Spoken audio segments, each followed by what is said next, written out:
power of steel. Get your mark on.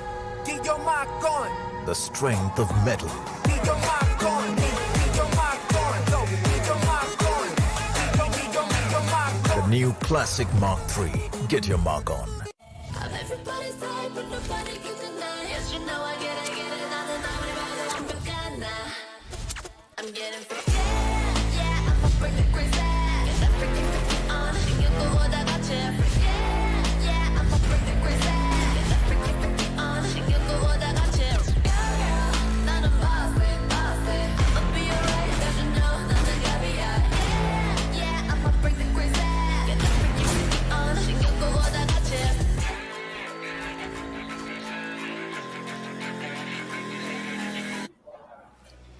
Welcome, ladies and gentlemen, to the Valorant Conquerors Championship, brought to you by NODWIN Gaming, with Gillette as our grooming partner and Talk Esports as our digital publication partner. My name is Nikhil C.A. Bansali, and joining me on the desk is Neeraj Necro Sangle as we bring for you the India Qualifiers #2 Grand Finals, the last regional qualifier, the last chance for these Indian teams, Global Esports and Team EXO, to qualify directly for the playoffs. It's going to be hella exciting. So, Necro, what about you? How are you feeling? Oh man, I'm feeling absolutely great. You can already tell, I was vibing to the music of the bumper that was rolling. I was having a great time already. I'm feeling myself. I'm having a great time. But yeah, as you did mention, this is the last chance. That means this is the last chance to get your revenge against each other. On the other hand, EXO has lost against the lads of Global Esports since a long time. But on the other hand, Global do want their vengeance. They do want their redemption. They want to make sure in Qualifier 2 they're not really going to be, lacking behind. And they do know there's a lot of things on line. Yeah, for global esports, Team EXO is just a placeholder. They don't care which team comes in front of them. It's all about getting vengeance for their loss in Q1 and getting into the direct VCC Grand Finals itself. And for EXO, I feel like it's a moment of truth. Like, will the team itself, coming into a new roster with Ghost changing in, how will the team face up to their first big test, their first grand final stage? So it's now or never. Even if they lose, as long as they're in the right mentality, I think they'll be happy with the performance. But if they win, getting that much of a boost to the start of your roster, that's what you see in those top tier S grade rosters. Exactly, and considering the fact that there's a lot of things online, you need to make sure you're the one or your team's the one to actually represent your country on the international stages. So you got to make sure you're at least qualifying to the Grand Final Playoffs. But hey, after that, we also do know there's a lot of money on the line. There's a lot of repetition. There's a lot of bragging rights, a lot of ego on the line for these teams. And a team like Global Esports, I'm pretty sure. EXO, there has been a little personal rivalry because since the past, EXO, I'm pretty sure they were looking for revenge because they have lost to Global Esports back-to-back twice. Once I think it was 2-1, and the second time it was like 3-1. So EXO, I'm pretty sure there's going to be a little bit of personal rivalry coming from their side. But hey, as I did mention, a lot of things online, and considering the first thing that's going to be over here, it's going to be the prize pool.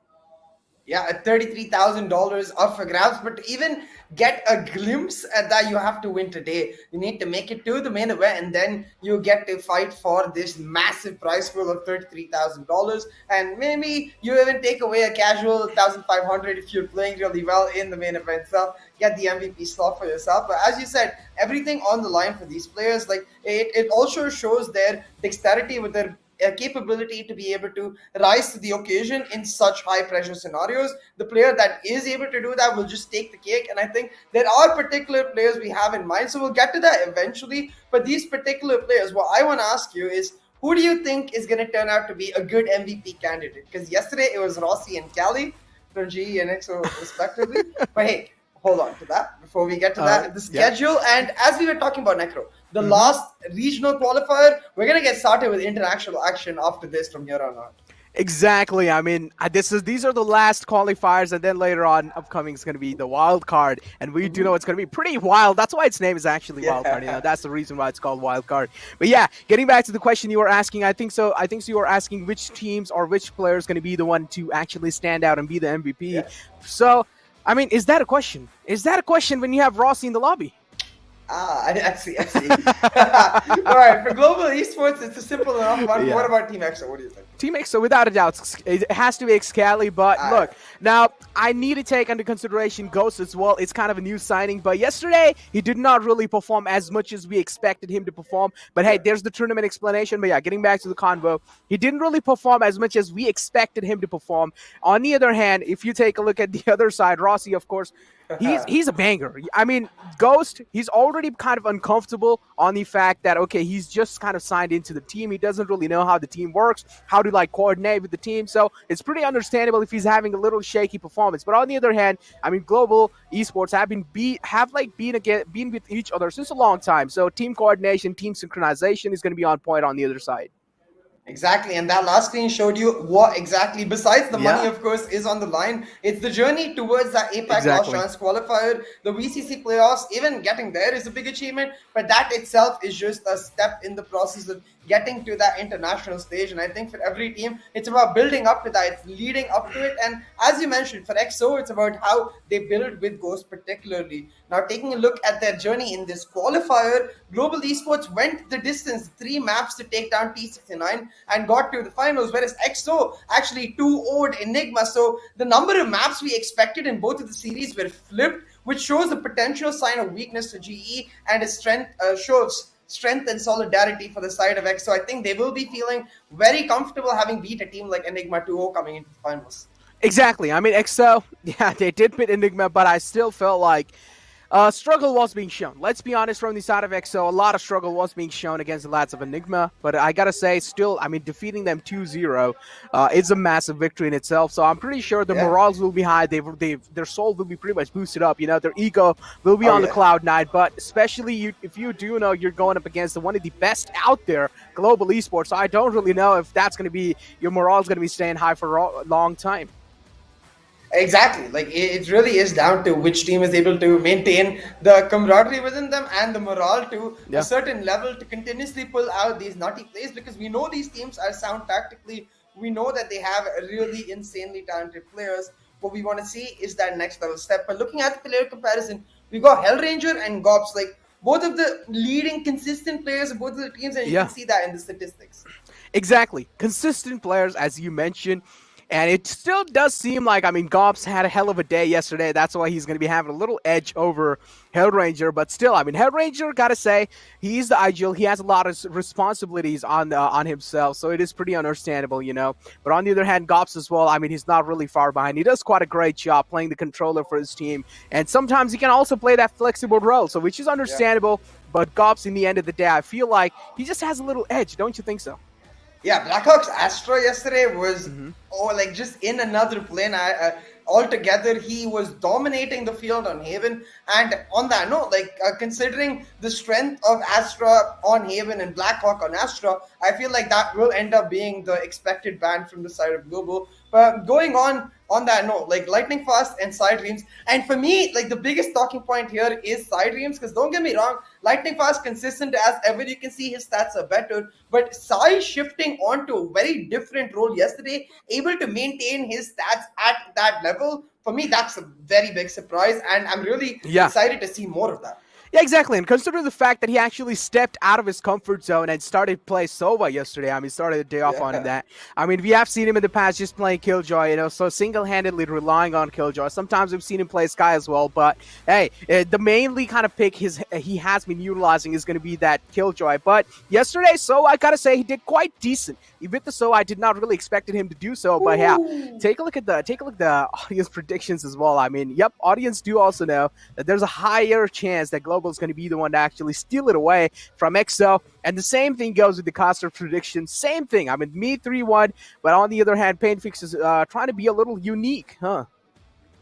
Yeah, Fix is expecting it to go the distance, and I think you can see from the audience as well who the clear favorites are. We talked about the David versus Goliath matchup yesterday and T69 versus GE. Well, it's not like the Goliath has gone away. You know, there's still very much so exactly that. Well, Team EXO, while they're much, much bigger and you have many more expectations from them as compared to T69. The fact still is that GE are a team that have been together for over 10 months now. They have it in them. Now, this is what I was talking about. The map ban, as we expect, right? Yeah. The Breeze being taken out by EXO because they got the ban. Now there's only one ban in this entire thing. But I noticed GE first picking the map of Haven, which I thought they would ban if they get the ban, which means GE has something special prepared for this. And I want to see especially if Hellranger himself will pick up the Phoenix, because when I think back to GE and Haven, I think back to Hellranger and Phoenix and his popping off performances. I mean, now this is G stepping out of their comfort zone and playing the map of Heaven. I mean, don't get me wrong, they have played it in the past, but hey, it does really seem like yesterday they did ban Heaven, and today seems like out and over. A massive curveball, just like how Psy threw by playing that solo this time. G's like, all right, we're going to be starting the day off with a surprise and picking that Heaven map. And I'm pretty sure even EXO did not expect Heaven to be that first pick. And now EXO are going to be thrown off a little bit. Without a doubt, they are definitely going to be thrown off. I don't really know if they're going to be prepared. Hopefully they are, but now, CA, one question definitely is aligned from my side to you is that are we going to be seeing a Sky being pulled out? On Haven, it's definitely possible for GE. Hellranger's picks are going to be one of three. It's either going to be a Phoenix, which he's played a lot before, or the Breach, because we've seen it in the international meta being used a lot. Not even the Breach flash and dash combo necessarily, more like that self-sufficient Breach duelist role where Hellranger can play a lot more for his defaults and then play anchor on the defense. Or a Sky itself, like that's something that has been very common throughout the qualifiers. We've seen a lot of teams pull out the Sky on Haven, but irrespective of what happens, it will either be a double initiator or double duelist. Hellranger will be the one changing roles. Everybody else you can expect on standard roles. For example, you can expect SK Rossi on his standard Jet, Kappa on his Sova. I want to see if Lightning Fast could potentially pick up either the Cypher or the Astra. But oh my god, Kappa, don't do this to us. There's no way. There's no way. Yeah, there's just no way. Oh boy, I mean, Kappa now sticking back to the basics, going to Arciso. On the other hand, Hellranger is going to be the one that maybe pick up a Breach, but yes, he does. Yep. And then Lightning Fast is always going to be the one to actually get the Astra in his hands. For a second, I saw Excali kind of hovering over the Phoenix, and I was like, whoa, are we up for a show tonight? I would have really liked to see the Phoenix because I think one underrated thing about Phoenix that people don't notice is his strength against Killjoy, especially in that Garage setup where the Killjoy regularly pops up an alarm bot to hold off Garage. Your Firewall can deny that alarm bot access, and they don't know because they're never actually looking in Garage. They just leave the alarm bot and assume that if you push in Garage, then you will get the information. But that sort of play, something we even saw from a player like Sentinel Sick way back in the finals of the first ever Valorant LAN. Like that sort of play is completely underappreciated in general and speaks for the strength of Phoenix. But for now, we don't have that Phoenix. We have that Breach from Hellranger. And what that Breach offers you above the Phoenix is the fact that he doesn't necessarily only have to play for himself. He can do that Phoenix role where he is continuously holding angles on his lonesome, being that self-sufficient body in his team, but he can also combine with SK Rossi on that Jet to make those mind-numbing plays. Exactly. Those mind-numbing plays. And this is what I mean, on the other hand, I feel like Excali is the one who does it quite well. But, I mean, Rossi. I mean, I feel like whenever you just see Rossi in the opponent lobby, like, your mind probably should be numbed, without a doubt. But, yeah, I mean, getting back to the convo that we're having now, how are things going to be starting off? Yesterday, we did see some kind of unique plays coming out from the side of G. They're not really unique. They have been doing this since the past. But G, what they exactly did was, okay, they started pressurizing on one side, which was the A side, and then on the other hand, on the B side, they were the lads of, Rossi was the only man who was creating a lot of space on the B side, getting those frags, and then slowly, steadily in this end moment, they used to actually rotate all the way back to the B side. So Rossi is a man who you can trust. He's like a one-man army. Yeah, absolutely. But I think given the fact that global esports are starting on the attacking side, we're going to see, hopefully, I hope that they're going to do a lot of conditioning because that's very important, again, with the double initiator composition. You set up regular defaults where you tell the other team, we're taking this. We don't care what you actually try to do. We are taking this. Therefore, forcing them to commit unnecessary resources to that area is when then you can switch around. Do the same default. Like, for example, a simple drone into a shot to get information or a long, taking that a long a shot control, then you can change it. You still send the drone, but you don't send people behind find it, and therefore they're confused. Wait, are they coming? Because we hear that regular drone, but you're not actually sending people. You can use that time, and the fact that you've got 2 initiators, one for the default and one for the playmaking, to set up on a different side of the map. Exactly. Now, we already do see that frenzy being pulled out, and unfortunately, an early technical timeout. Who's exactly having issues here? All the players do seem quite great. Yeah, I personally think so. It's Ghost as well, so because we do see him kind of taking his headphones off, so it is pretty understandable. But yeah, support. Thank you very much. Exactly. Please help this man out, Ghost, because my eyes, without a doubt, are going to be locked on to Ghost. Because yesterday, of course, didn't really have quite a hell of a performance, but now I feel like a massive chunk of EXO's kind of performance is going to be relying on Ghost heavily. Without a doubt, they're going to be heavily relying on Ghost, and if Ghost is not really able to perform, I feel like there's going to be a little bit of shocker for the lads of EXO, and then again, it will have to be Sai and Excali, you know, just single-handedly being the boss of the lobby.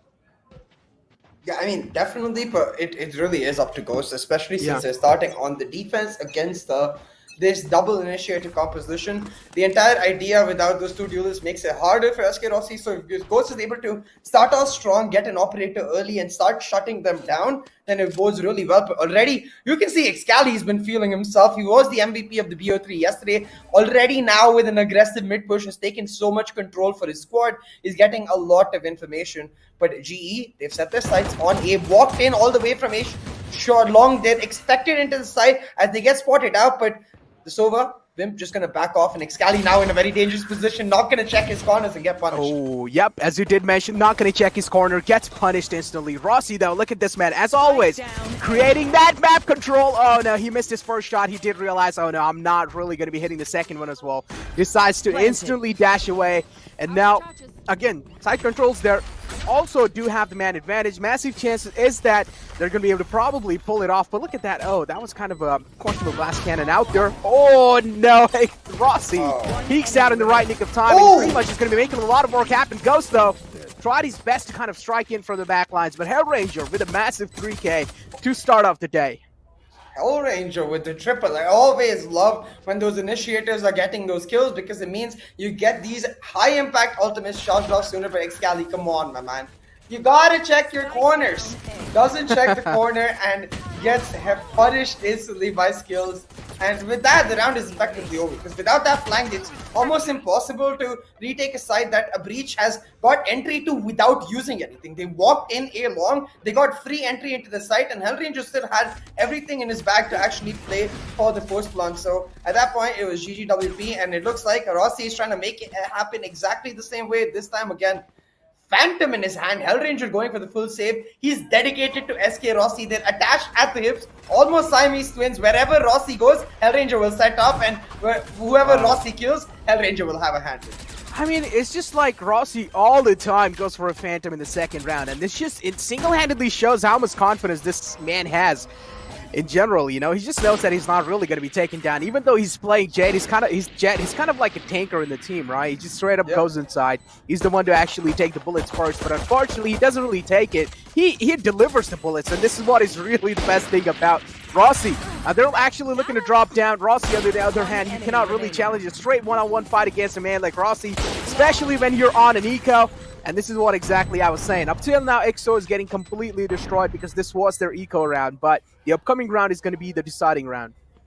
Flawless is especially so important because, okay, I was going to say they can just go for a bonus, but I was expecting Hellranger to pick up a Spectre. Instead, Hellranger being handed the Phantom, Rossi be like, I feel like I'm in a bit of a sniping mood here. Gets himself a Marshal, and this is really interesting because unlike normal buy rounds, EXO actually still don't have a full buy entirely. Sai stuck on his Spectre, and this is obviously mainly because of Killjoy's utility cost being nerfed recently. It's a lot more expensive, so to get that full utility buy, he's had to sacrifice on the weapon, and we'll see if it does end up making a difference. Because right now, this is what I meant by conditioning. The early A presence repeatedly shown in the first 2 rounds by Global Esports, trying to get answered by EXO, with both of their duelists pushing up short and long respectively. Global Esports be like, we don't care, we knew you would answer there, we're already setting up on the other side of the map for a fast second.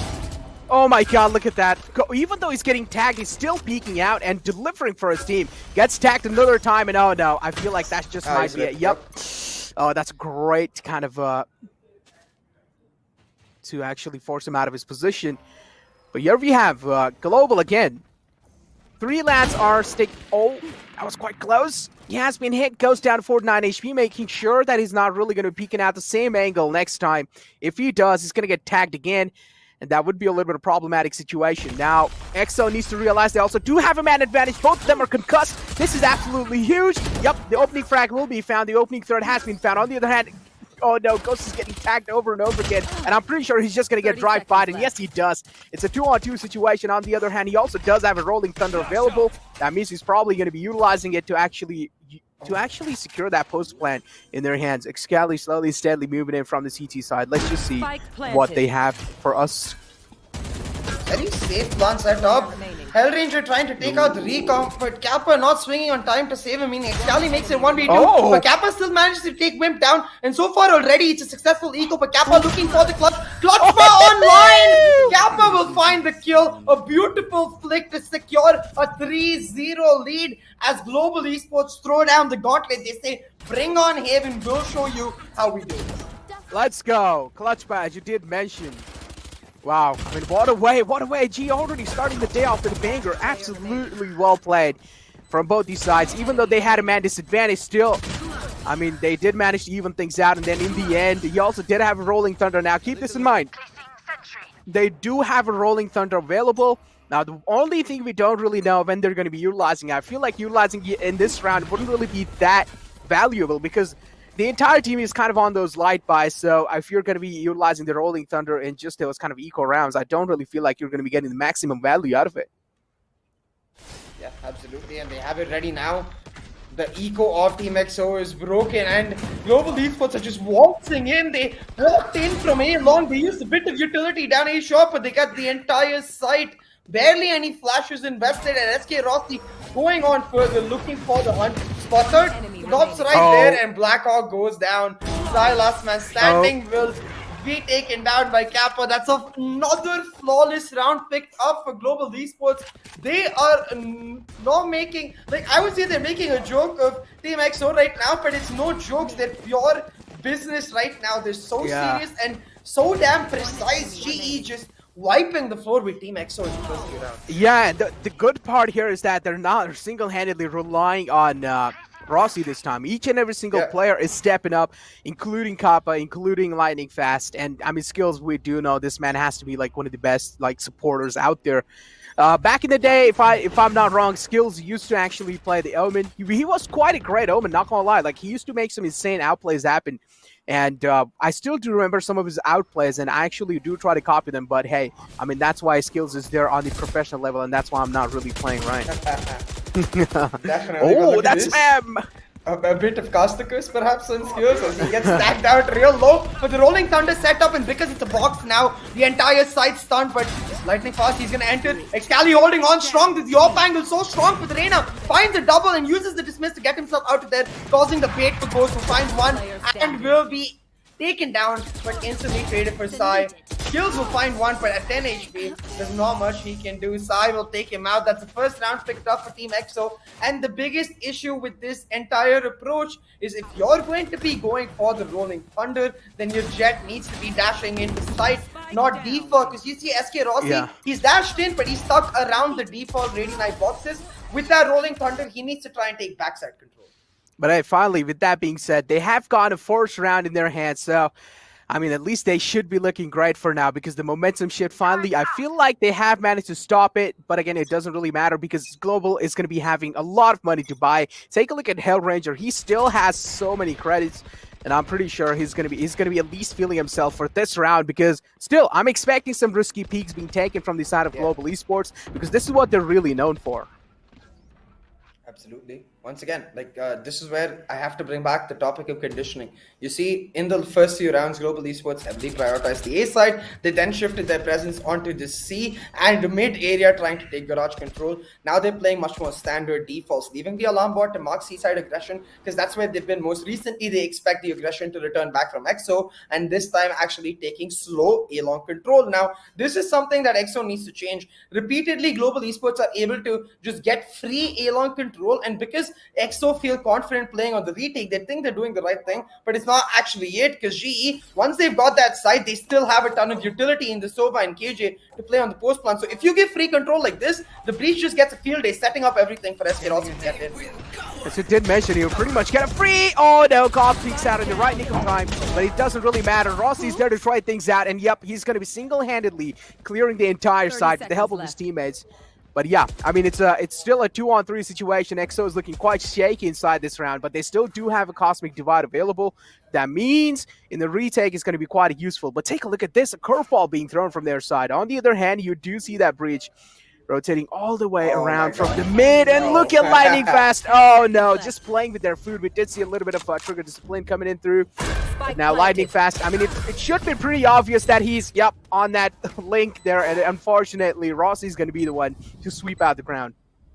It's all about map control. Like, again, coming back to my point, you can't give up A short and A long for free unless you have something on the other side of the map. Because look at this right here on the replay. G are fully set up in A short and A long, but the EXO is still playing the defensive anchor on Ghost on C. He needs to be pushing in. He needs to get info on C long, or the mid player needs to be pushing it. But since mid is being controlled by Killjoy, that's never going to happen. They're very miscoordinated on all fronts, and they need to understand that if they're giving free control on one side of the map, they need to take back, because the other side of the map will be empty.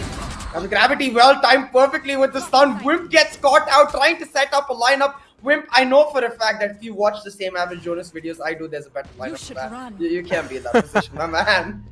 Exactly. We already do see the lockdown being utilized from the side of Global Esports. Now they pretty much do want to make it inside. I mean, look at this. Rossi already finding the opening kill. I mean, trades did happen back and forth, but yep, it should be an easy stroll onto the side. They do it. Now Ghost, he's looking to drop down. We did see some insane moments yesterday as well from his side, and yes, he does the same thing. Drops down, retrieves the Phantom in his hand, but unfortunately, look at what is going on. Drive-bys, all back and forth, just running and shooting. And this is what we like to see, right? Sometimes, I mean, I do know it is quite annoying, but hey, it is quite good to see when it does happen to someone else and not you. But look at that. Lightning Fast still spamming the smoke. Does he know he's on heaven? I don't really know why he's so unaware. And this is why Side Dreams is going to be the one to take full advantage, but it doesn't matter. Kappa just spams him to hell. Now, the issue here is that normally you would see a double initiator composition and be like, okay, it's the attack, they're really strong, you know, that's where the initiators really get to be proactive.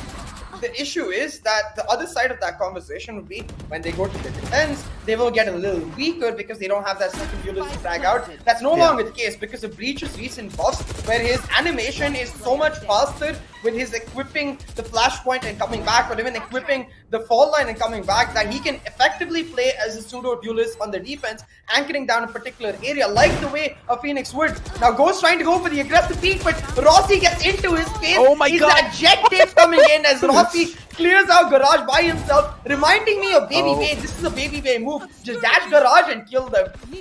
Oh my god, I mean, yes, you gotta do it sometimes, you know, gotta kind of surprise your enemies, and this is what Rossi did exactly. Dashed inside, got himself too, but unfortunately, trades did happen back and forth as well. But look at this, Cosmic Divide and Hunter's Fury is available. That means still I'm expecting a free side to be given away onto their side, because look at that. They already do have the full A-side control, and oh no, he's walking behind! Reina's not really expecting that thing to happen, and look at this, it should be a free frag, and yes it is. Lightning Fast now gives the call that, okay, the A-side is completely clear, the threat's out, and yep, they're straight up going to be walking inside. On the other hand, you also do see the defending Astra making her move. EXO now, the pressure is lurking on their heads. How are they going to be able to kind of take it away from their side? Only time would tell such kind of questions. Hunter's Fury out to deny the plant. Unfortunately, that's not really going to be the case because he's decided to stop, and now again, it's going to be sticking the plant. Look at the skills. Oh no, peeks out, but there, yep, there's going to be the trades happening. Both of them peeked out at the same time. Trades did happen, and again, it's a 2-on-1 situation now. Cosmic Divide being utilized. Lightning Fast's position still not compromised, and this is absolutely massive. Yep, and Vimp as well, not really expecting it, and I'm expecting a free frag should be gifted away to, yep, free frag should be gifted away to Lightning Fast. They're playing peekaboo right now. And Lightning Fast is just this tidy corner. For his corner will not matter because the corner skills has been stuck in ever since he got pushed in A short, is where Wimp will just go and give away his life. Team Global Esports are demolishing Team EXO on a map that, honestly, with my predictions, like, this was one of the few maps I thought EXO could pull it through. I think Haven and Bind are the maps where EXO could have been favored, but GE is clearly showing that they've done their homework, they're ready and prepared. They were not banning out Haven because they were not comfortable. They were banning out Haven so they could have something up their sleeve come such a time where they can pull it out and just whip apart Team EXO, demolish their morale, and put the stamp on them. We're like, no, not yet, kid, not yet. Exactly. But yeah, tactical timeout being taken from the side of defenders. EXO do realize there's already a massive lead being taken from the side of Global. I don't really know how they're getting destroyed this easily by the side of Global. I mean, yeah, we did expect Global to kind of dominate single-handedly, but not this much. Yeah, I think it's just a lot to do with the lack of confidence, because this is not the Team EXO we saw in Haven in general. You know, yesterday, where they were taking proactive control, they were going for the looks, and now it feels like they're scared that GE will know that they're going to do that, so they're not doing that. And yeah, I understand that, but if you don't have map control on Haven, then, well, you've got squat. You're not going to be able to play the map at all. You're not going to actually be able to show your identity in the style of gameplay. And if you're even doing that, the only way you can come out is some nutty players. And that's not going to happen against the players of Global Esports, because they are consistent as ever. They don't even give them the opportunities to allow that to happen. Now, Global Esports, once again, expecting... You've seen in the last few rounds, they took aggression on the A side. You see this rhythm with them time and time again. When they've conditioned one side, they'll step back, wait for the aggression, and then just like you see on your screen, they will punish it. Team EXO really faltering. They're starting to separate with respect to the comms and the style they play. Excali just completely alone in that window push. I really do like how easily they kind of knew that, okay, we're finally going to be seeing an aggressive approach coming inside the game, and they actually did wait out for that. They were like, all right, you guys can take the aggressive control as much as you want, and then out of nowhere, they just decided to spot one and completely punish through. And Global Esports, as you did mention, they're just so connected with each other. It seems like they're also having some telepathic communication going on with each other. It seems like there's just some twin brothers at this point. The way they're playing is perfectly coordinated, perfectly communicated, and oh my god, yep, flawless round as expected. Global Esports completely stomping, and I feel like this is a real battle of David and Goliath. I mean, it's not expected to be, but it certainly is looking like that, and not the mythical battle either. This is more like tiny human versus a massive Goliath. The Goliath is not even interested. There's like, oh, okay, I will take one step and stop them. So for Team EXO right now, not much hope. Again, we come back to the idea that we know about this team. They're much, much better on the attack than they are on the defense. So just pull through a few rounds, like try to get to the 8-4 mark maybe, and you have a decent foundation to pull through. The sniping by Ghost now setting up for Excali's long push, and I like this. They're taking control, but they need to be aware where else they're giving control, because SK Rossi has got himself into Garage very aggressively, now taking window as well. Sai is marking him, but for how long? It's which of this resolves first, and it is that long push. Kappa being taken down, and Rossi is still untouched. I mean, Kappa actually did punish that aggressive push there, and unfortunately a big man just falling down like that from the side of EXO. You do not really expect him to do that, because he is one of the big men, as I did mention. He's the main key, he's the main link, and oh no, Gobs falling down just like that. EXO slowly and steadily crumbling down on their knees. I mean, yeah, Wimp is trying his best to fight back, but yeah, as expected, he's not really going to be able to do so. Look at this, the lockdown is available, but I'm expecting they're not really going to be utilizing it. So it is pretty understandable, because, I mean, he's the only man alive. Maybe using it in the upcoming rounds will probably be the most mature decision. But yeah, I'm asking you one more thing. Are we going to be seeing a 13-1? No. I can 100% answer that as a no. EXO will at least win one more round, is the expectation. But with the GE fighting style that we're seeing so far, well, it doesn't look like GE fighting leaves any room for EXO to try and get into that fighting groove, because let's see, maybe Sai can pull back some momentum here. 1v3, doesn't have time, but still manages to find the kill. Will be taken out here likely by Kappa. It's either Sai's weapon or Kappa that will be saved. both of them cannot get it, and actually scratch that. I guess they both just do not like me. Look at Both that. of them will save their weapons. Okay, all right, Yeah, guys. that let's was see. that was kind of a funny battle in the end. You know, he did know he's right in the front there, so he used that shock dart to make sure he's not getting pushed. Yeah, I mean that was quite a brilliant move from his side. But hey, I mean, still he didn't really need to do that, you know. But yeah, now already a massive lead. It's 9-1, and I don't really know what to expect in the upcoming rounds because pretty much saying that EXO is going to be making a comeback happen would be kind of questionable at this point. It would be kind of a shaky decision, would be kind of a shaky expectation from their side because up till now, nothing key has been shown. Nothing insanely moves, no flashy plays have been shown from none of their players, including Excali. Look at that. Such a questionable decision coming out from this lad. You know a team like Global Esport is feeling themselves and Excali is just feeding himself. The thing is, I don't even mind that A-long push. I just don't understand why there's no support for it, why there's no resources committed. A simple drone would suffice to help Excali get into a much better position, but instead, they give up A-long, they've given up A-short, and the lockdown will help them push through. Ghost trying to just gamble with his life as he holds on, knew that he couldn't get out, doesn't even manage to get one kill. At every possible opportunity that EXO has of clawing something back, G just throw a stamp on their face, plaster their mouths with tape and be like, nope, you will not push through. Yeah, exactly. Now, keep this in mind. They also do have lockdown available, but if the Killjoy comes to a lockdown, that means the Hunter's Fury will be utilized. So going for a lockdown commit again wouldn't really be that great of a choice, but hey, do they have any other choice? Because if they want to make this retake actually happen, it should be purely on the aim. Sai, missing a couple of shots, but hey, finally he did get that kill on Lightning Fast. But in the end, it's going to be Global Esports again stomping on the lads of EXO. As I did mention, it's going to be the last round before the switch. 11, I mean, I'm expecting 11-1.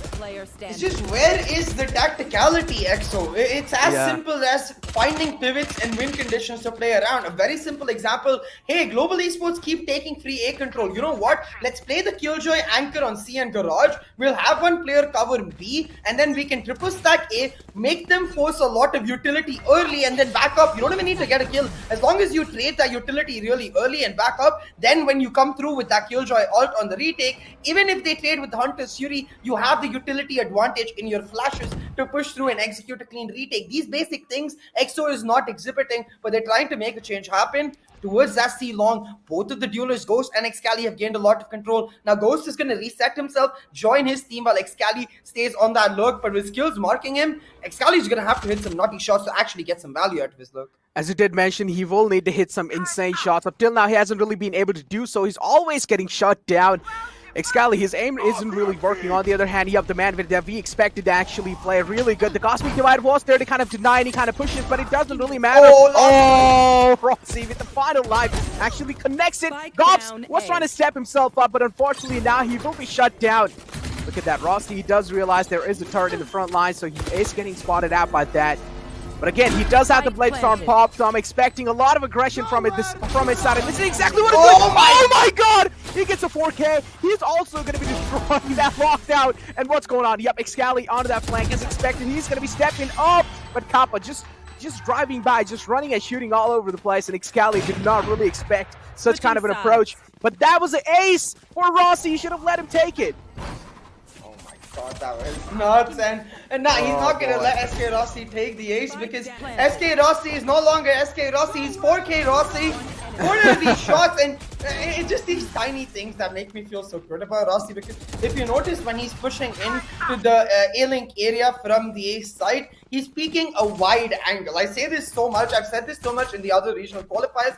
Don't peek narrow angles, peek wide angles, because as you can see, because of that wide angle, not only does SK Rossi get that first kill, but the adjustment which is downward and leftward into a narrower angle is so much easier. It's way easier to adjust wide to narrow than vice versa. And well, I guess I learned that from SK Rossi. I think, or maybe we learned it from the same source. I'm not sure. Either way, right now it looks like Necro's prediction of 13-1 is starting to potentially come through. The sides have swapped, and if I am to be right in my resounding no to that 13-1. EXO have got to win this pistol first. Kappa Did with you the see? dink. Oh, that dink, it just felt so good. Look at Ghost already down to 13 HP.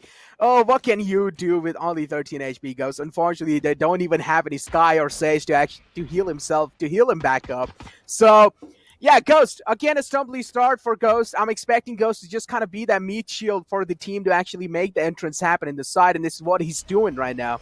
They're playing off of trades here. That's a great flash to kind of fake a peek out. But look at that. Astra, smokes are there. There's also a pull all the way in the backside. Leaders being out. Breach is ready with his flashes, though. I mean, Ghost is down low. Look at that. Kappa trying to step himself up. Kappa doesn't know what man is low. He tries to take the other one down as well. Now, but, Ghost still manages to take one out, even though he's on 13 HP. Skills getting shut down. It's a 3-on-2 situation now. Global Esports, they can pretty much pull it out, right? I mean, Ghost downs, though. So I'm expecting Ghost should be taken out. But Ghost, I really do like how safe he's playing his angles out. He's making sure he's pretty much sticking to the wall. He's not really moving out of his comfort zone. And this is what he's doing. But look at Rossi. He has a Sheriff in the hand. He can make a lot of things happen. Yes, he does. Oh, that's a crispy shot. You do not want to feed this man those goals. But Ghost, again, replying back on fire to fire. But now, I mean, Lightning Fast is the only man alive. They both try to peek him at the same time. Aggressive is DC, but Lightning Fast with his Lightning Fast reactions. A beautiful, beautiful clutch. And as I did mention, hey, we're going to be expecting a 13-1. Hey, I'm happy. Bro, Lightning Fast. Oh my god, boy, like with the frenzy too. I think he was running out of bullets. Like, I hope we get a replay of this from his perspective.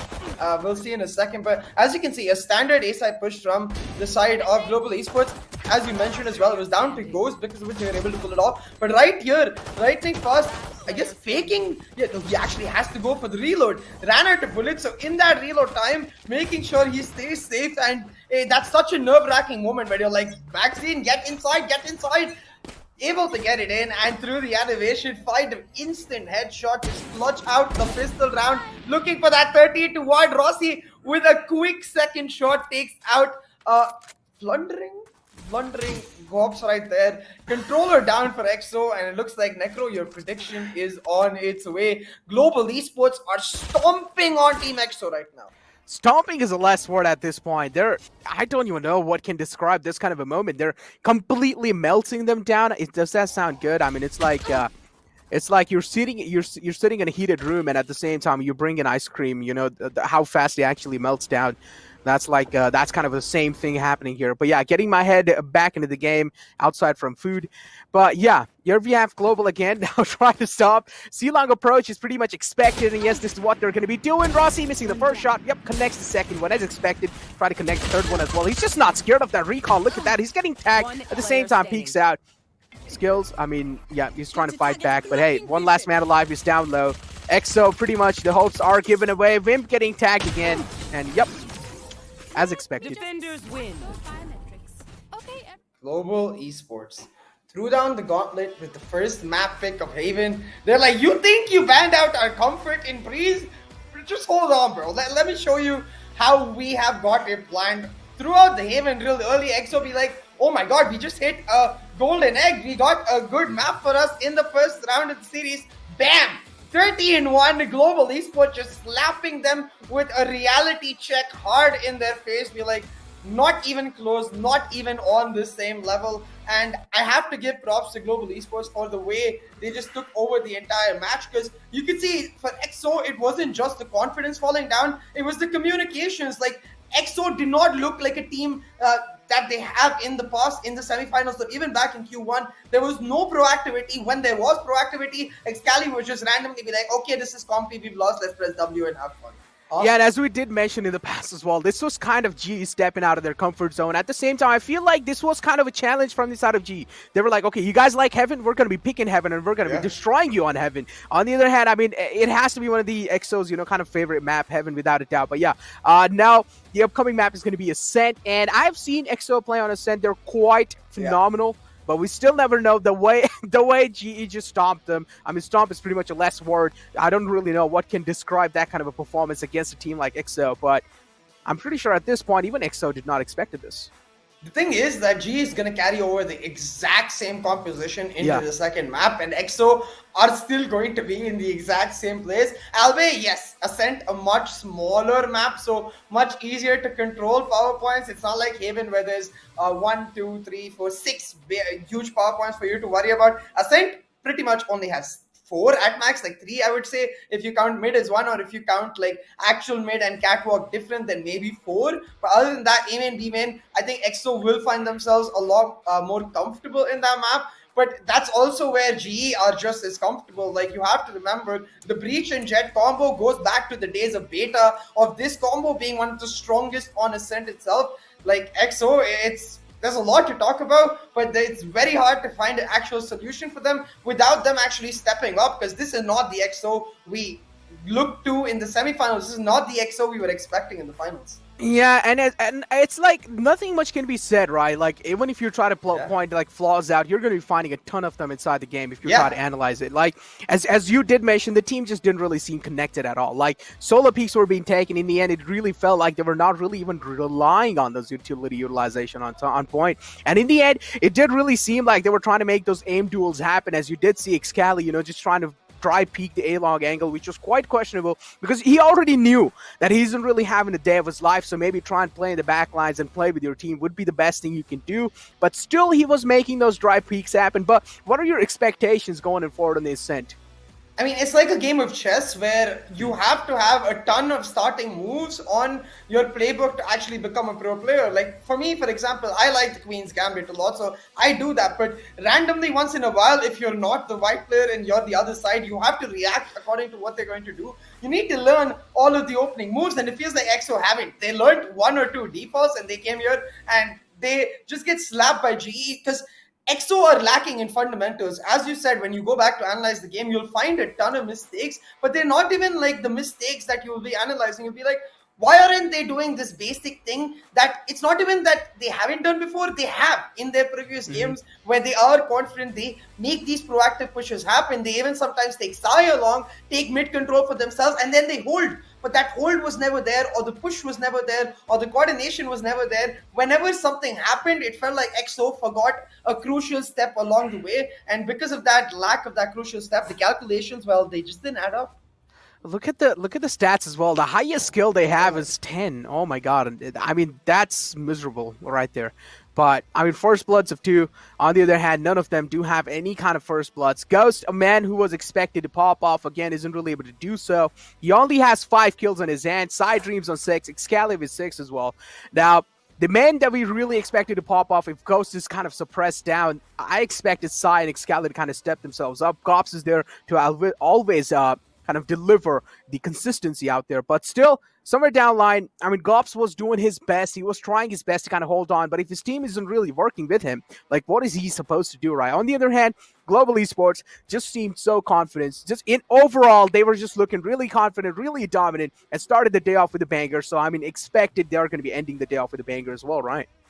Yeah, exactly. So if you look at the first bloods part of the screen here, it speaks to the entire like concept I've been talking about before, where the only first bloods that EXO got in these 14 rounds were when Gops hit some insane shots down at C-Long. Like, that was the only time that ever happened. Every other time, GE are just always set up first. They're always in the better position. And that's why they've got the 12 out of the 14 possible first bloods, with the lion's share of it being on SK Rossi, because he's being set up for success, and GE are being given space to allow him to set up, because that's rule number 1 against any double initiator composition. Do not give them space. The more space you give them, the more advanced more of an advanced position they are in to set up the utility, and the more of an advanced position they are in to set up the utility means the deeper that Ulyss can get into the site. So because of that, continuously, like, for example, you could always notice Hellranger walked into A-Long and then set up his flashes. That's never supposed to happen. You have to get him to commit flashes and a fault line early into the A-lobby push, because then as a professional team, you notice esports team all throughout, when you're facing up against the breach, you have a count always. Some person says 1, that's 1 breach flash down. Another person says 2, and as soon as you hear the 2 number, it's the magic number. You just leave the side. He only has 1 flash left. It's an easy retake.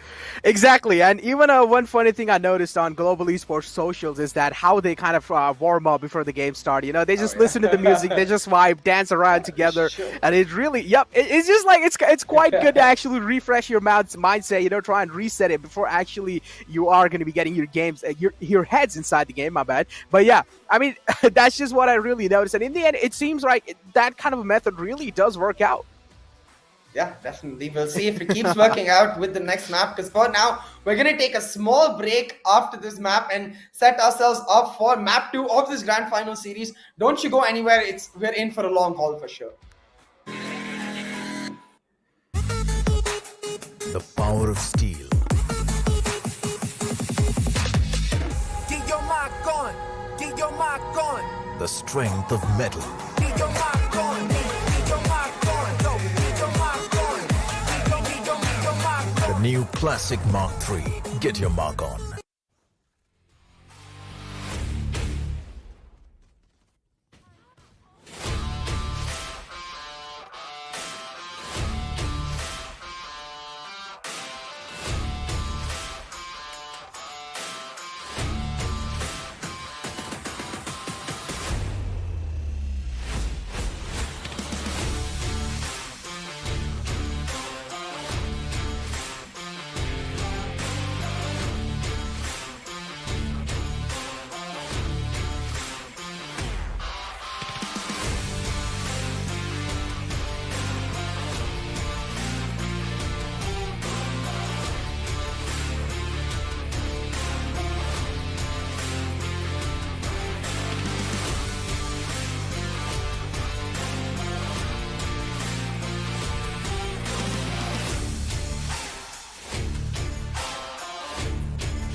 The power of steel.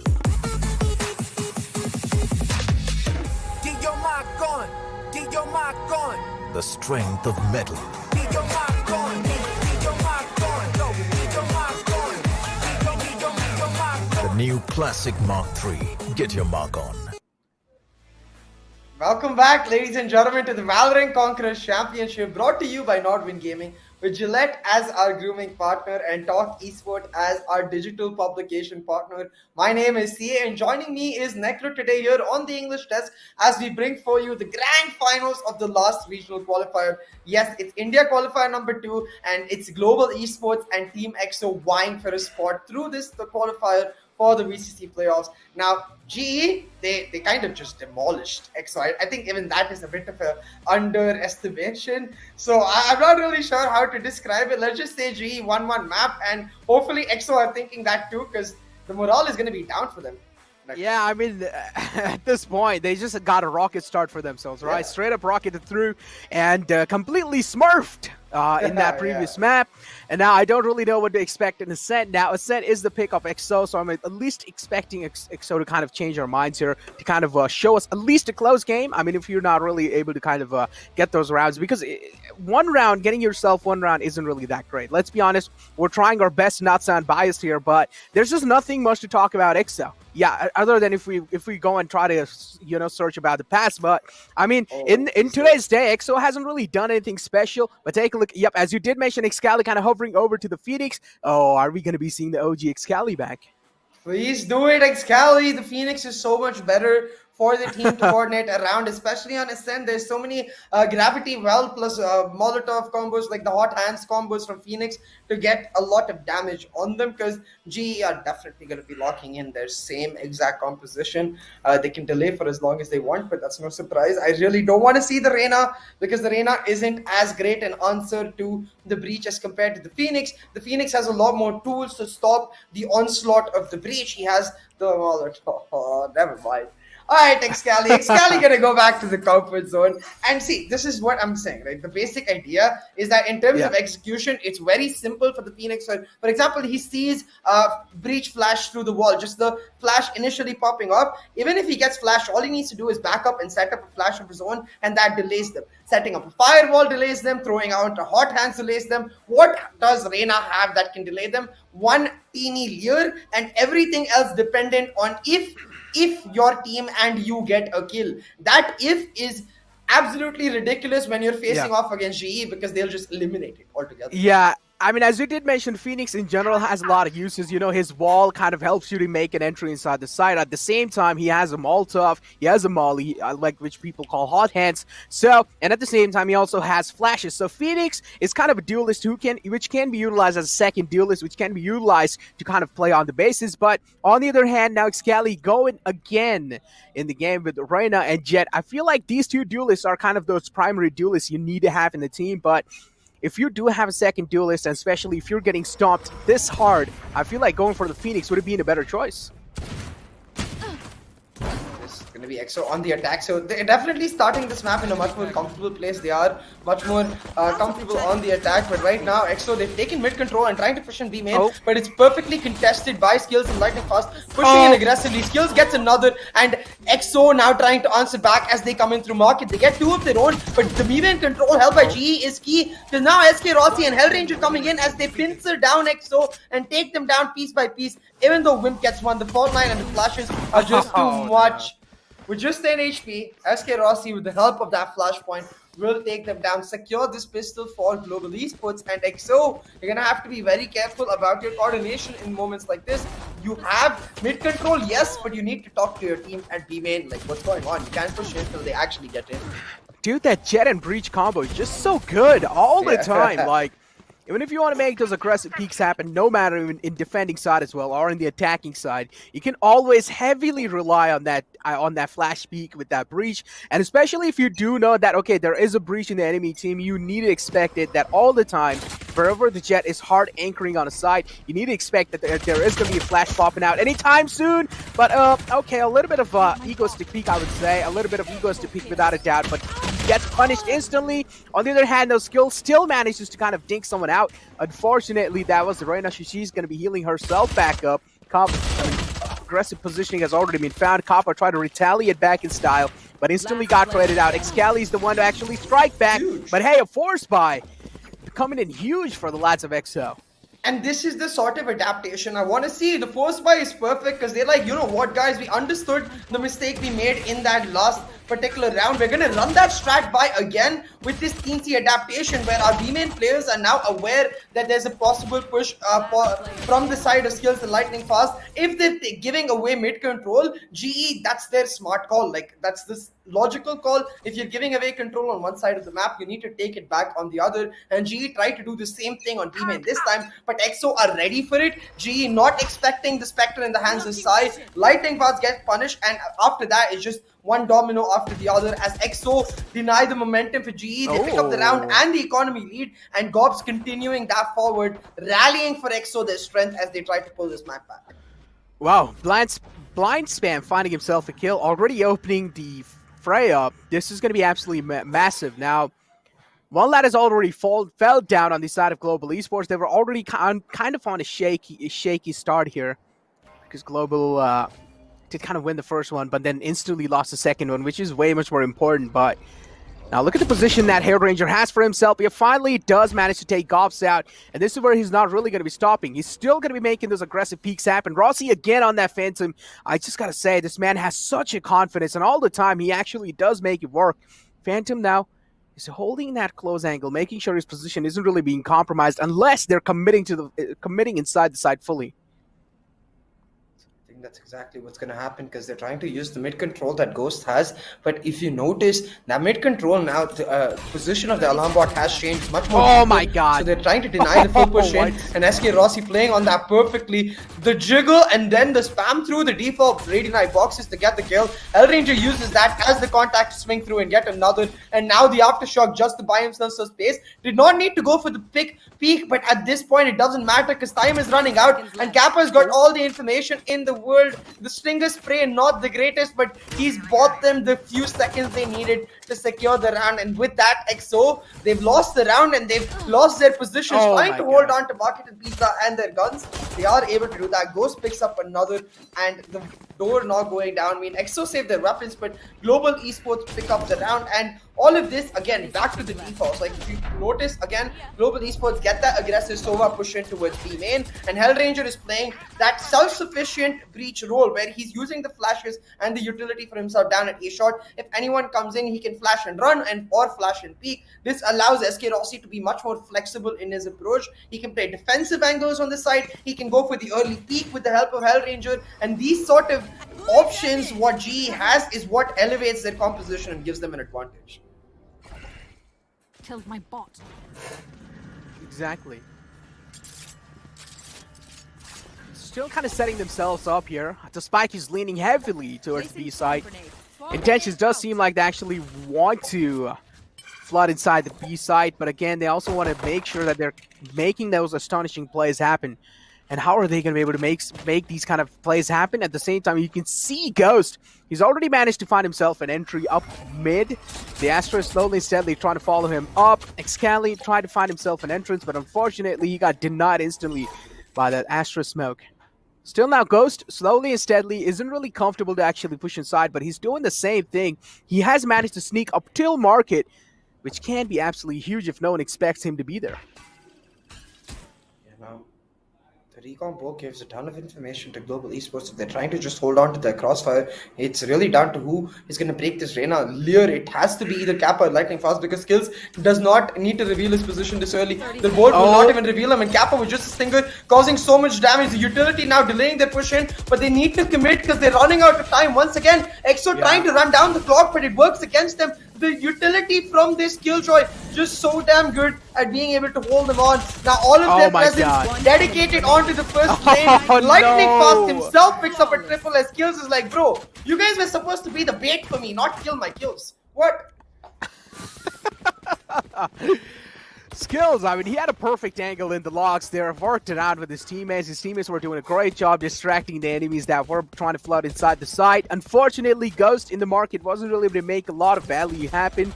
That's why Goat got shut down instantly. But look at these swarm grenade placements, man. He did know that the mid area is going to be easily given away. So he did know that there is going to be possible chances of someone sneaking in through Market. And this is exactly how they played with the swarm grenades. Global Esports mentality right now is very simple. We'll always take A main and B main control from you. You're welcome to take mid and try getting into side. Even if you do, we have the mains to retake. Look at this, SK Rossi with the judge goes for the peak too aggressively. Needed to wait for the flash and gets taken down by Excali. The reward is a judge. Not that great on the attack, but let's see how they make it work out. Because Hellranger with his own flash point is going to set himself up, but doesn't check the corner. So Sai with the instant fade out will now be rewarded with the Spectre. Lightning Fast completely exposed while he finds one, gets traded out immediately. So now 2v3 on the retake. Gee, they have the right angles for the retake, but with the man disadvantage, it's going to be very, very difficult. Oh, look at those shock darts. Oh, he instantly repositioned himself. He did realize that that's a common spot, which might just get spammed through the shock darts. Look at the skills now, trying to find himself an opening. He does know the man advantage is on the opposing side, so he's trying to kind of even things out. Unfortunately, he's not really able to find that frag that he wants to. Finally, he does, but he instantly gets traded out. And now, I like the confidence being shown from the side of EXO. They're playing with the team synergization, and they're finally able to kind of make it work. EXO, gotta say, they have stepped up quite a lot from that previous kind of map. And in the map of Ascent, it seems like, finally I do feel like there's a massive chance that they might just be able to seal the deal on the map of Ascent. Maybe. If they are to do it, they need to step up the pace in their attacking half because GE as a team, as a composition, are going to be ridiculously strong on the attack themselves. Now, for this particular round, the question for GE is, I realize that you saved on the judge, going for the judge for the operator, but can SK Rossi make that save worth it? The answer is no. He's instead not even going to go for it now. Another judge pulled out by SK Rossi. I'm not sure. One of the players did have a judge. So we'll see how that works out because they are changing up their defaults. Now the Astra Killjoy crossfire anchor setup that they've regularly held towards B shifted onto A. It's the initiators with the standard Sova default taking B main control and Rossi allowed to go free, play the roaming role and try to predict where they're going to push in so he can get that first blood. Exactly. Astra smokes are being kind of lined up on the A main side. Still like so.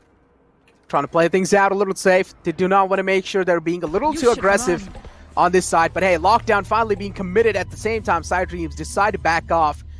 Maybe expect an aggressive push coming in through, but unfortunately they don't really see anything coming in through. But finally, I do like this Cosmic Divide quite a lot. Going to be completely blocking off the angles through the heaven, but it's not going to be stopping Rossi. Peek straight out. The confidence on this man is on another level, and that's not going to be enough. Look at this counter lockdown being utilized. This is going to be absolutely huge skills now. 30 completely denying that push. Look at that. They don't have any other choice rather than to back off and try and go for another side because there's only 25 seconds left in the clock.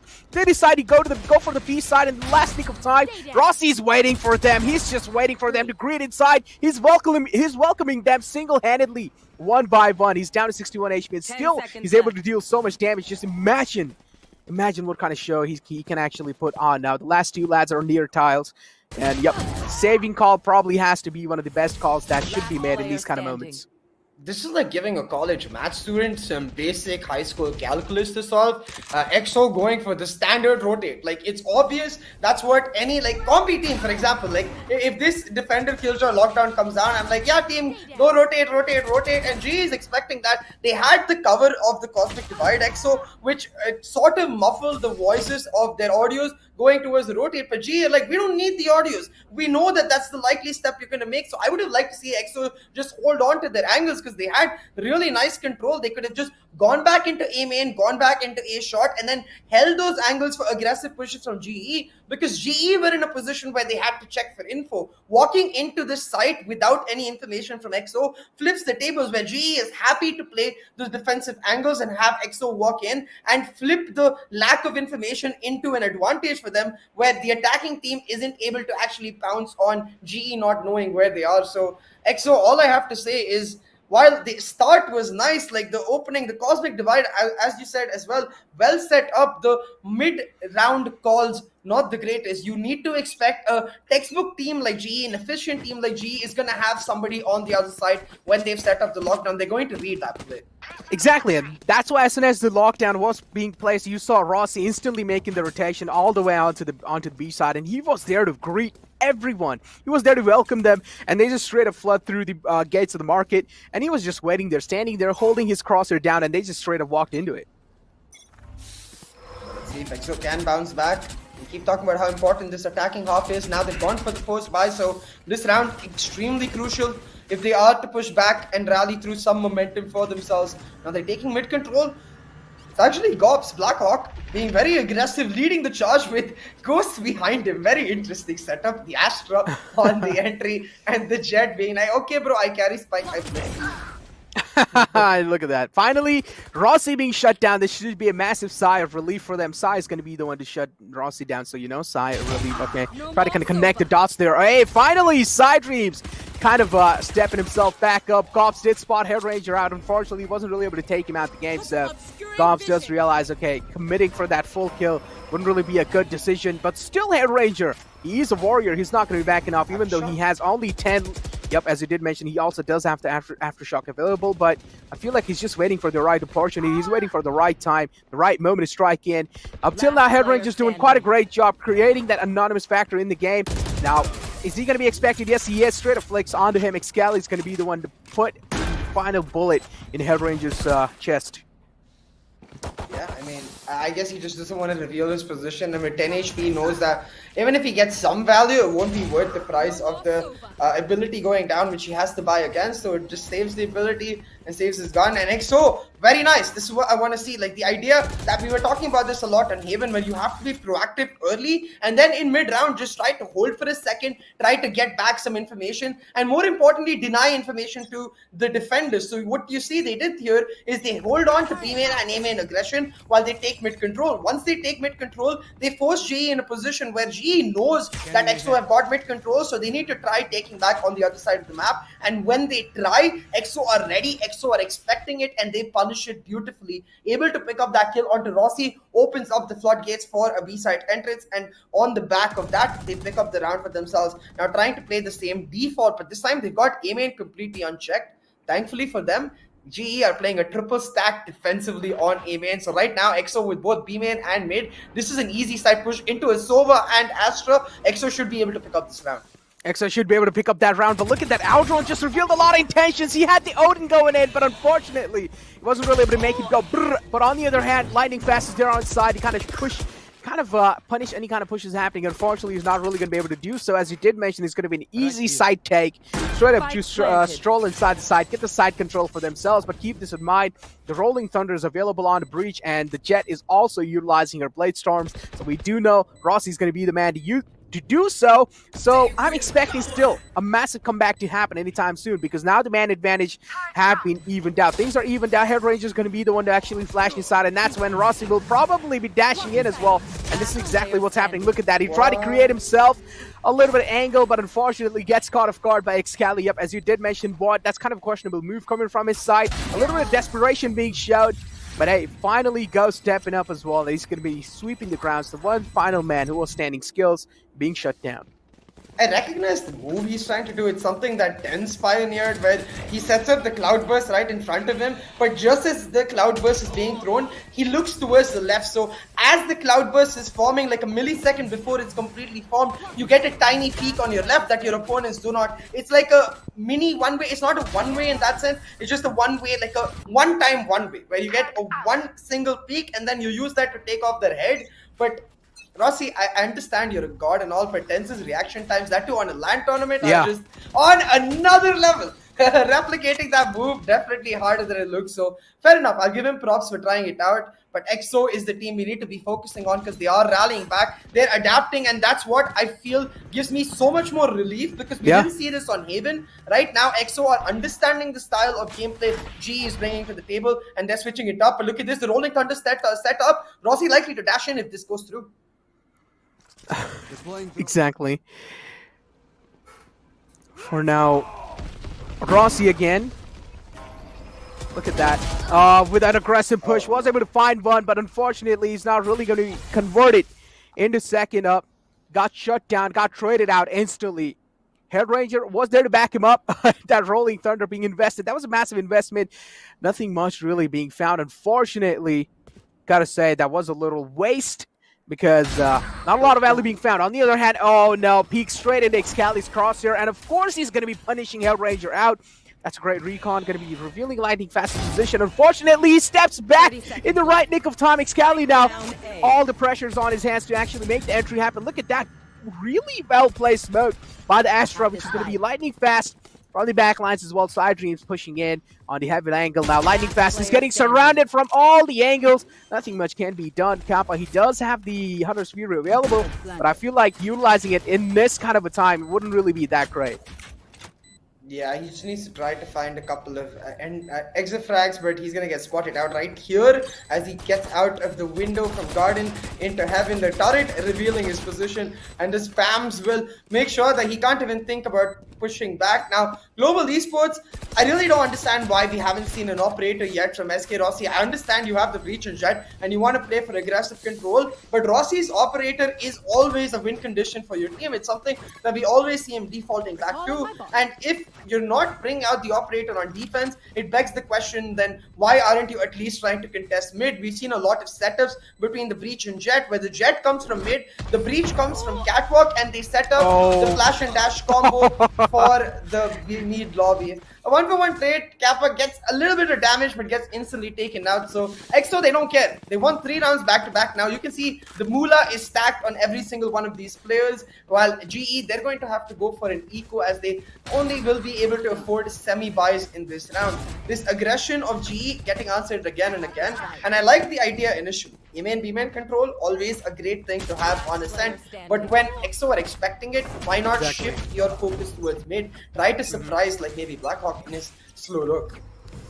Exactly. In the game face moment as well, you did see kind of Kappa trying to use that judge like a Vandal or any kind of like a mid-range vape, but unfortunately couldn't really do that. You know, it does happen, you know, most of the times you do get caught off guard with that judge in such an uncomfortable position, and you're just left with no other choice, right? Rather than to spat out and gulps again, making those risky plays happen. He peeks out, gets a kill for his team. That's going to be just opening up so many opportunities for them to actually work around. That's a great pull as well, making sure if no one's going to be sticking inside. Oh my god, Skills getting shut down, and look at that aggressive push. Oh, he did not expect Hellranger to be there, and within a blink of an eye, look at that, so many frags just flying it through.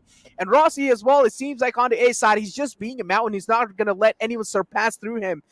And up till now, Hellranger, look at this. He has a lot of map control in his hands. Now, this is where they're going to be utilizing it for perfection. Spike being again rotated all the way from the attacker side towards the A. Now, this is a massive surprising factor being created, but SK Rossi is just waiting for them to welcome. You should run. 30 seconds left. The lockdown going to now be set up as the push comes in, but there's a huge spot for SK Rossi to just hold on. He can play even on the side or on heaven.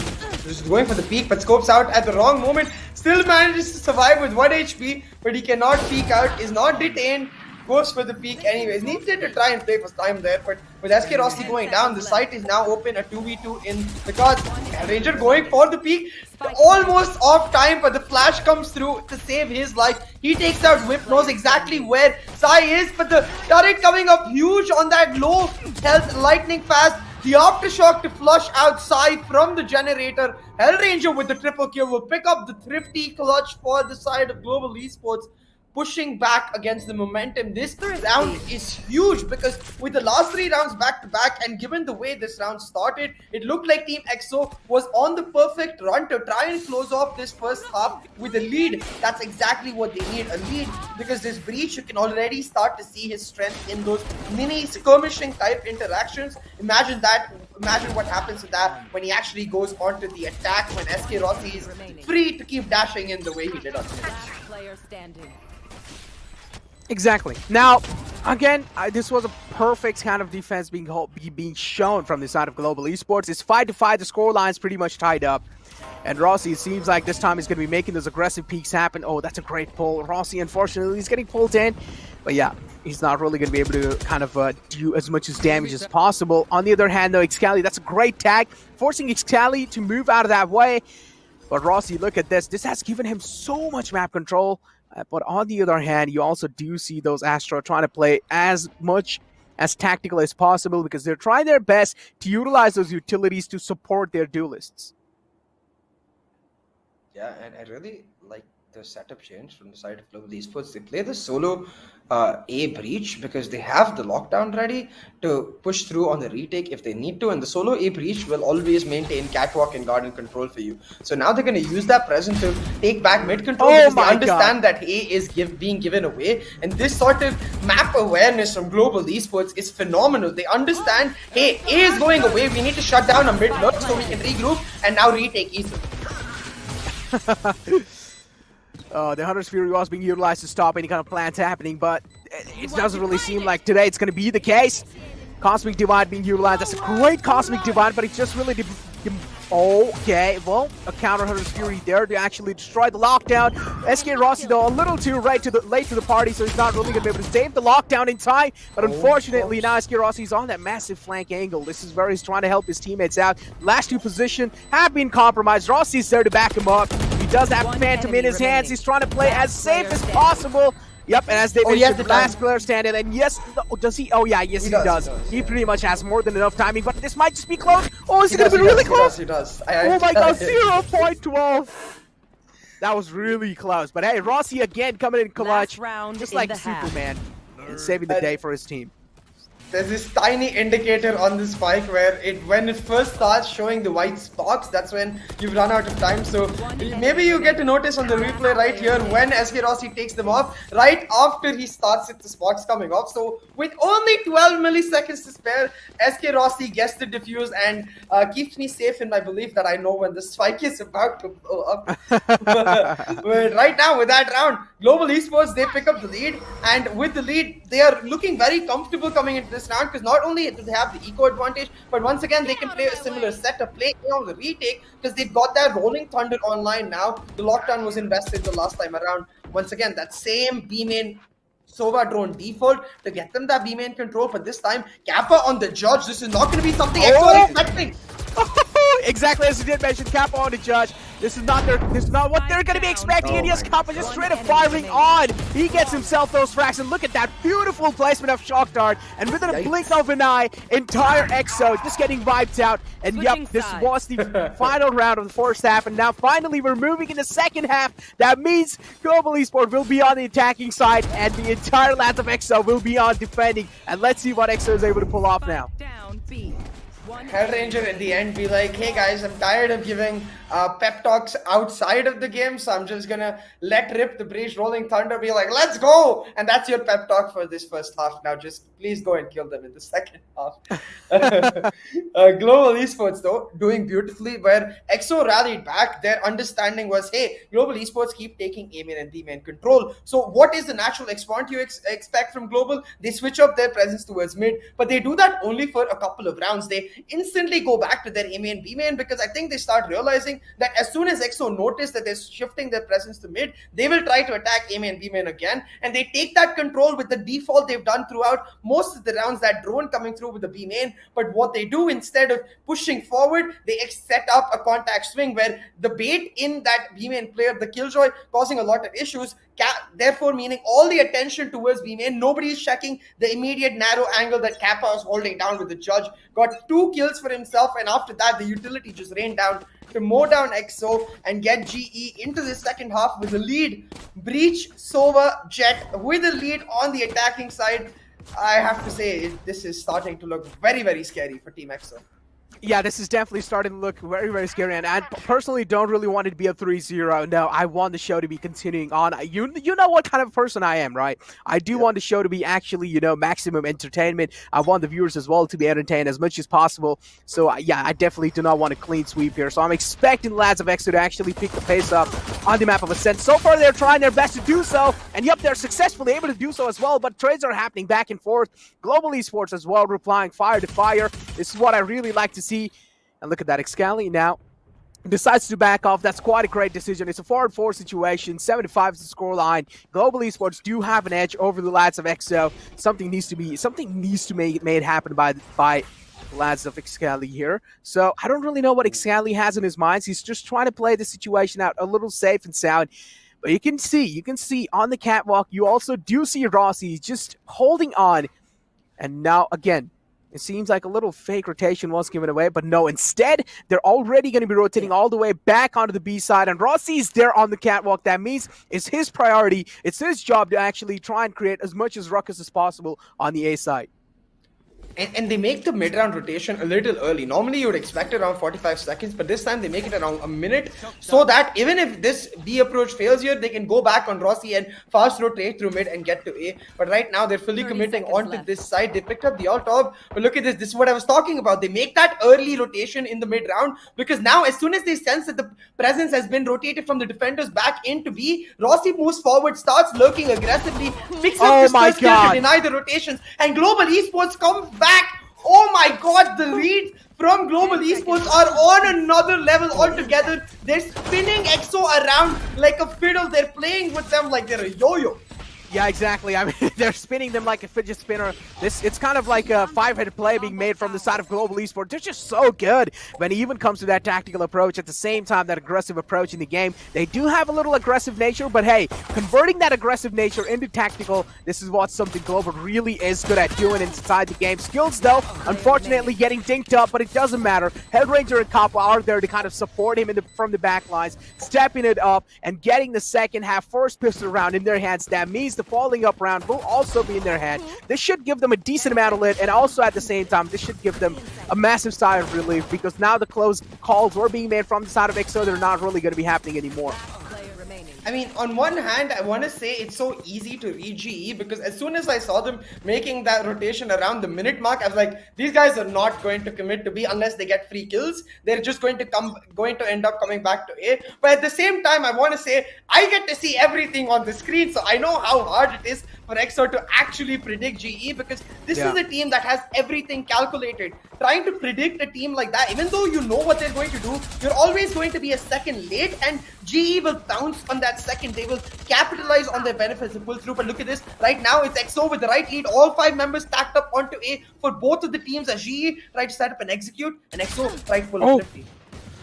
That was a great dink onto Rossi's skill there, and yep, instantly kind of passes the Phantom over to the guy who's looking good, who's feeling himself, who's kind of on full HP. That's such a mature decision coming out from the side of GE. Now, Rossi again is left all the way back in the wineries, and a fake sound has been given away to make sure, or at least they're making them think that they have rotated. But yep, this is absolutely huge, as you did mention. Excali probably going back, and yep, he retrieved the gun in his hand. Now Excali does have a Spectre. This is where he might just do the strike in there, save the day for his teammates, but wasn't really able to convert it in the second one. Kappa is going to be the one to actually make the trades happen back and forth. They also do get a free entrance side to side. I'm expecting the spike should be going down. Yep, 30 seconds left in the clock. Spike is going down as well. It's a 2-on-4 situation.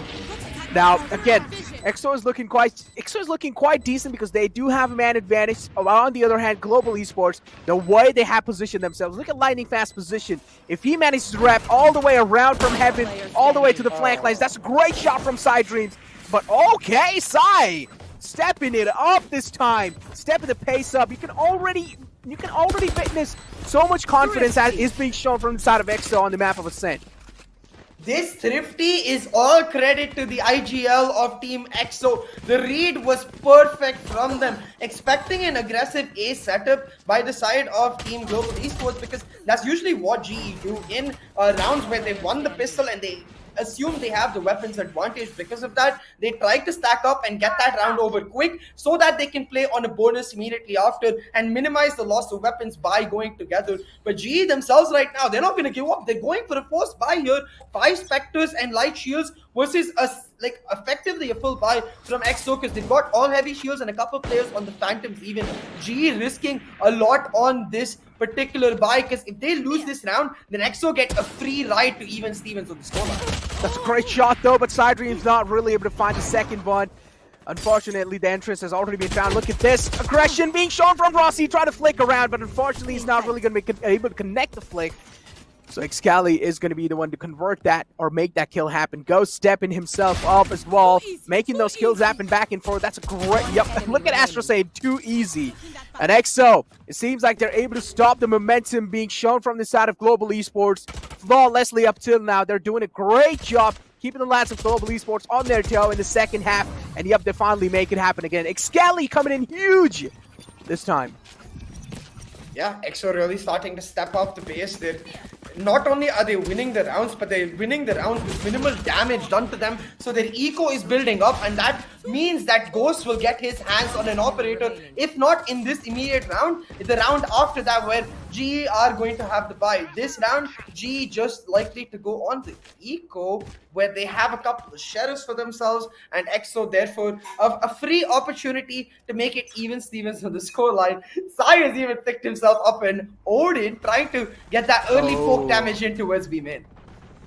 Yeah, you can already do see that, as you did mention, that poke damage coming in through. He's spamming the walls. He's trying his best to connect as much as spam as possible, but unfortunately, there was no one peeking out on the B main because Global Esports is just trying to play this moment out, trying to play the situation out as safe as possible. Oh my god, Rossi, too crisp, bro!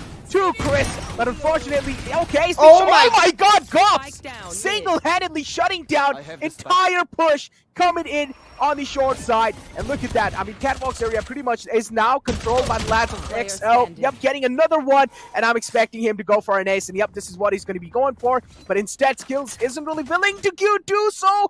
Look back, Cops. Please look back, because the last man is right in the back lines. But still, Skills, unfortunately, he didn't really peek out in the right nick of time, so he wasn't really able to get that kill in his hands. Concealment. Blackhawk expecting an aggressive push down. He in, just sets up that smoke so he can look back towards Oh the my God. A-shot angle. But Skills is ready. Finds that one 30 tap, seconds and now left. will be not only able to get himself a gun, but likely able to get the spike planted as well. Gonna set up the generator turret because he knows that the push, that's exactly where it's supposed to come from. Needs to pick up a weapon, and that's exactly what it does. Now gonna molly off heaven and go for the plant. Doesn't even fake it though, and now because of the drone, they have a ton of information. Skills, you needed to at least fake the plant there so they could push in earlier, but just assuming EXO will push in gets punished because EXO beautifully disciplined. They hold on, they understand they have time on their side, and because of that they pick up the round. Brought real close by GE's good start, but Gopes, Blackhawk, whatever you want to call him, doing brilliantly. Finds one easy, but then two more through the flash, making perfect use of that Spectre in that close range fight. Player standing. Yeah, Go single-handedly just turning the tables in his team's favor. Skills tried his best to kind of turn the round in his favor, but he wasn't really able to do so. Look at that Odin span coming in through. Rossi getting tagged with that, and oh no, he's just getting spammed all the time, even through the smoke. Wimp did spot him, and he just worked around it. Yep, requires a fresh magazine. Wimp needs to fall back and reload.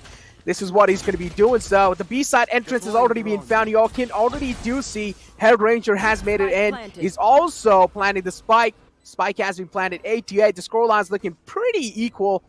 Kappa, though, I do like that he has his awareness in the game. He's making sure that the flank lines are clear. Look at that. There are two people moving in through flank. Are they going to be expecting Skills to be there? They do. The crosshair placement is perfect from the side of Ghost. But now do they expect Kappa to be there as well? Oh my God, Ghost. He's goated on sticks right now.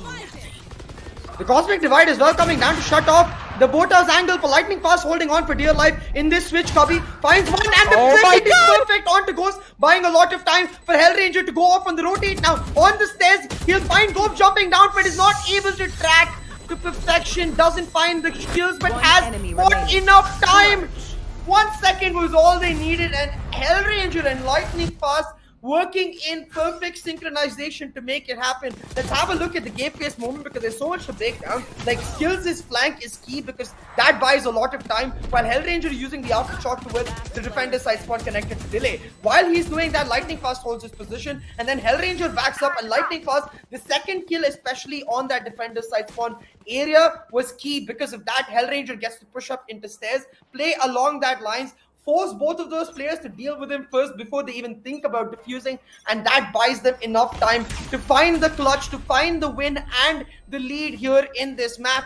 Now, with 4 ultimates on the table, they know that there's no Hunter's Fury for Wimp. They're just going to set up that lockdown and waltz in for free into this B-side. Yeah, as you did mention, they do realize that there's no Hunter's Fury left. Oh no, Ghost missing that crucial shot. Oh, that shot could have been game-changing. But unfortunately, Rossi's just, he just keeps on moving all the time. He did not expect Rossi to already be on the side.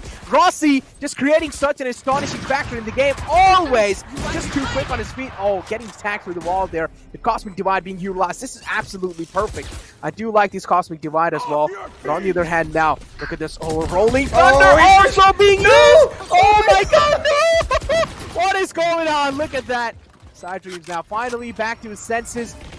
But again, I mean, he is also sticking it with Ghost. So Ghost is just kind of chilling around. He wants to make sure that he's at least finding that opening thread. That's a great blast cannon being utilized. But oh no, Skills peeks out in the right nick of time. The last two guys, well, the call should be given here. Either go for the exit frags or just make sure you're saving your weapons. I feel so bad for Excali, man. That Rolling Thunder literally pushed him out of the wall, and he's able to still track back a little bit to make sure the wall protects him. But SK Rossi chasing him down takes him out. That was a very funny interaction. Excali literally be like, bro, I'm just trying to play an FPS game. Something is randomly pushing me somewhere, and someone is randomly chasing me around. So something has zero control. Look at this.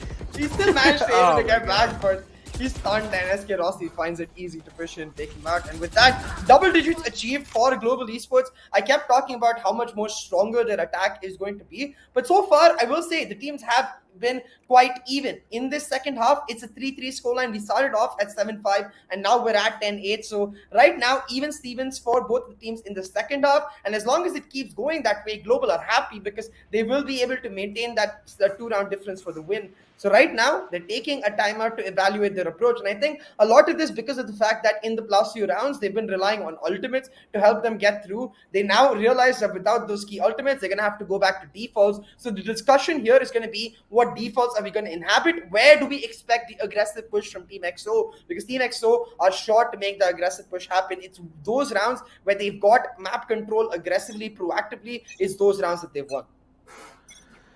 Tactical timeout was being taken from the side. Now, XO, they do realize that things are slipping out a little bit, from their hands, and Global Esports have again gained a lead over them. So how are they going to be able to stop it, right? That's the main question that they're wondering here. And they also want to make sure that they're reading any kind of approach being taken. Ghost does have the operator yielded, but up till now, he isn't really able to find any kind of value with it. Since yesterday, Ghost really hasn't been able to step up. I don't know what's the reason behind it. What do you think so? I think prime reason behind it is the team synergy itself, because EXO is a very different team compared to Enigma, and I feel like Ghost hasn't been just settled into that style just yet. So I think maybe he can still make it count because the series is not over and neither is this map. Global Esports though, a very aggressive A-shot push in, only leaving Kappa for that A main hold. Bobs manages to find one before the door closes down though. But look at SK Rossi from A-shot into Garden. He's already in A heaven and he's picking up kill after kill. But Excali answering back, holding onto A main, and now it's really down to Ghost. Can this last step up on the time? Because Hellranger knows exactly when he's gonna come through. The flashpoint is timed perfectly, and now the move from them has to be to just try to leave A site and chase down Ghost, but instead they're going to commit onto A. They're going to challenge Excali to peek them, and Excali will get taken down. The challenge won by GE. Yeah, but look at the problematic factor here is that both of them are down low, so that means they will have to play off of each other's trades. If they're not really doing so, I don't know if it would be easy to get that round, but unfortunately Ghost doesn't really check the common angle, and that angle, like, no matter what, like how common it is, like most of the times people forget to check it. Like, I don't know what it is about that angle. Yeah. I mean, it's a headshot angle, right? You're rarely ever checking the narrow angle first, because if you're looking at the narrow angle when you're coming through on the retake from heaven, then you're exposed from generator, you're exposed from the switch door position, you're exposed from someone even playing right under that generator in that tiny cubby next to the hell area. So there's too many angles, therefore the standard angle to be checking is that wide sight angle, which allows the player on bottom to hold that headshot angle and pick up a free kill every single time. It's even in these interactions is these tiny mind games, and I feel like that's where whichever team wins the round is finding the edge. The IGLs are playing a huge role in their success now. A beautiful shock dart by Kappa tags Wimp out quite a bit and denies this B main proactive hold that they were trying to make happen. A lot of utility invested from GE though. 2 nano swarms and a shock dart, and Excali still able to pick up a kill in that A-shot area. Denies Global Esports an easy mid-B push, and now with the defenders having gone to boat house, Global Esports are committing into their possible deaths. Exactly. But you look at this now. I mean, they both are kind of just stuck in the backside. Vimp is down so low as always. That was a great recon, but unfortunately he wasn't really able to reveal a lot of things. But I do like how they're playing off of each other. Headranger's down low. Oh no, he needs to make something happen as desperately as possible. Goes down low. Headranger's down low. Both of them are down low. Now look at this. They need to play off of each other's trades, and this is what they're doing. Kappa though, well, he's like, all right, I don't really need to play off of your trade. I'm just going to be single-handedly taking care of this kind of thing by myself. Now Kappa repositioning himself. That's a great recon, but unfortunately he wasn't really able to get the charge through. That means the spike has been planted. Oh, this is not good. This is not good. That means EXO, I'm hoping EXO will be able to take this round in their hands. Lockdown being popped in, concussion being utilized from the side of Hellranger. Mind games being kind of pulled off from both the sides, and look at this now. His side dream's going to be expecting him to be here. And Ranger, look at this aggressive angle being peeked out.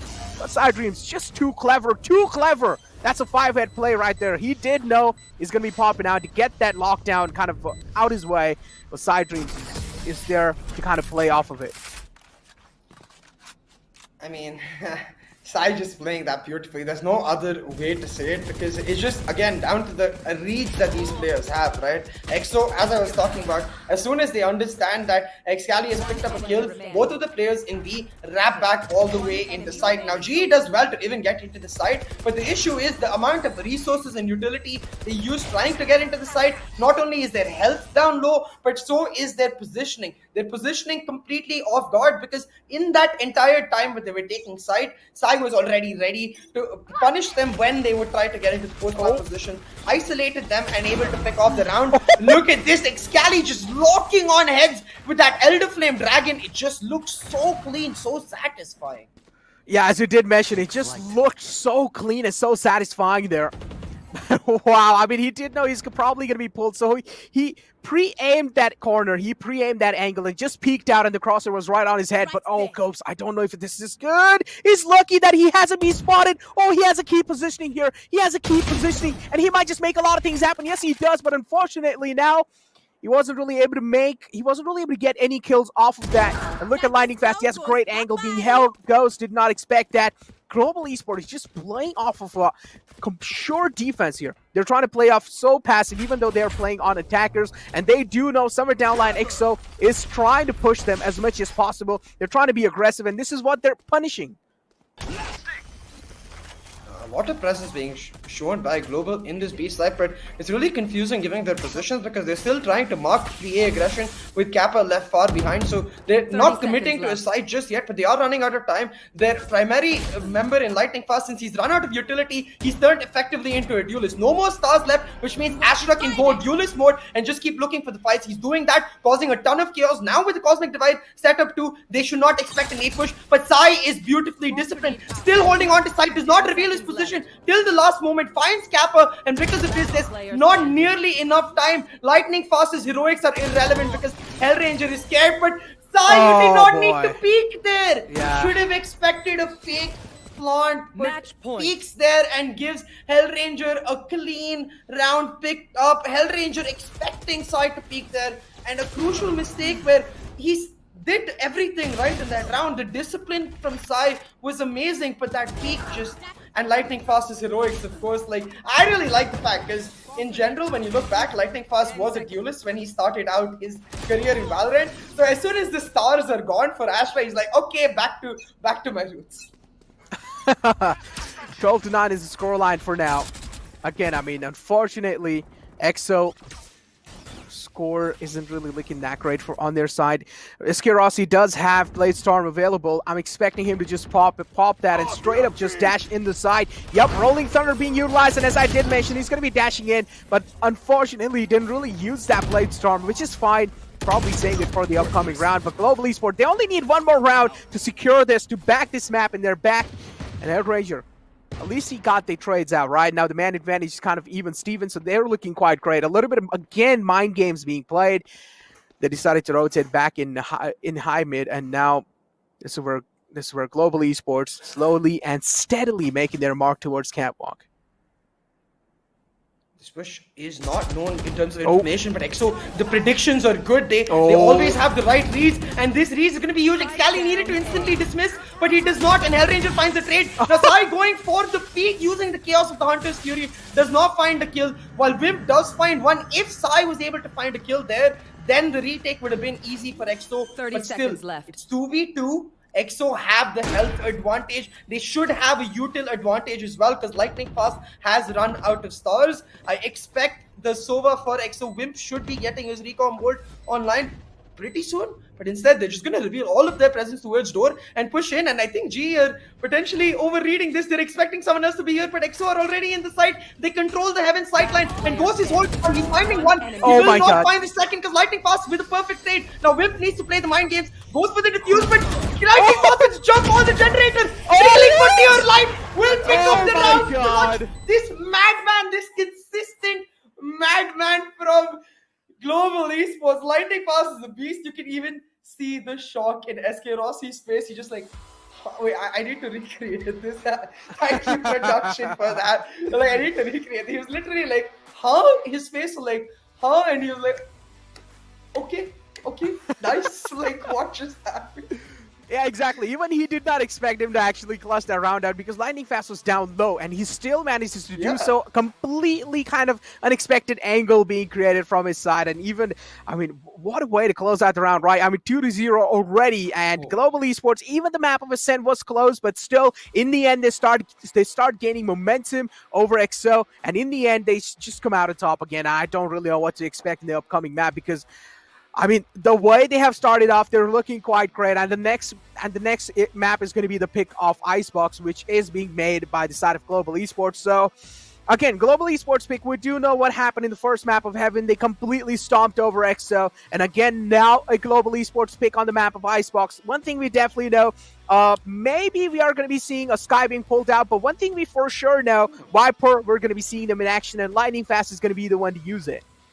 Yeah, I'm excited to see what comes out on Icebox because Global Esports know that Excali is going to play the Reyna and they understand how to counter that. But before we get into that Pandora's box, let's come back to Ascent because there's plenty to talk about this map itself. I think for me, the standout point across both teams was the IGLing. It was phenomenal, but Hellranger, you know how consistent he is. He is able to come out on top. Of course, with a little help from me, who is the MVP of this map, is Lightning Fast. The clutches he was able to pull out, the chaos he is able to create after he's run out of utility, right, on the stars. The fact that he's confident enough to continuously push in, take the aggressive peaks, understanding that his agent's value when his stars are gone is the same as any other duelist. His body is meant for sacrificing as his team gains the side, but he's like, nah, let me change up the rules. I ain't going to be no sacrifice.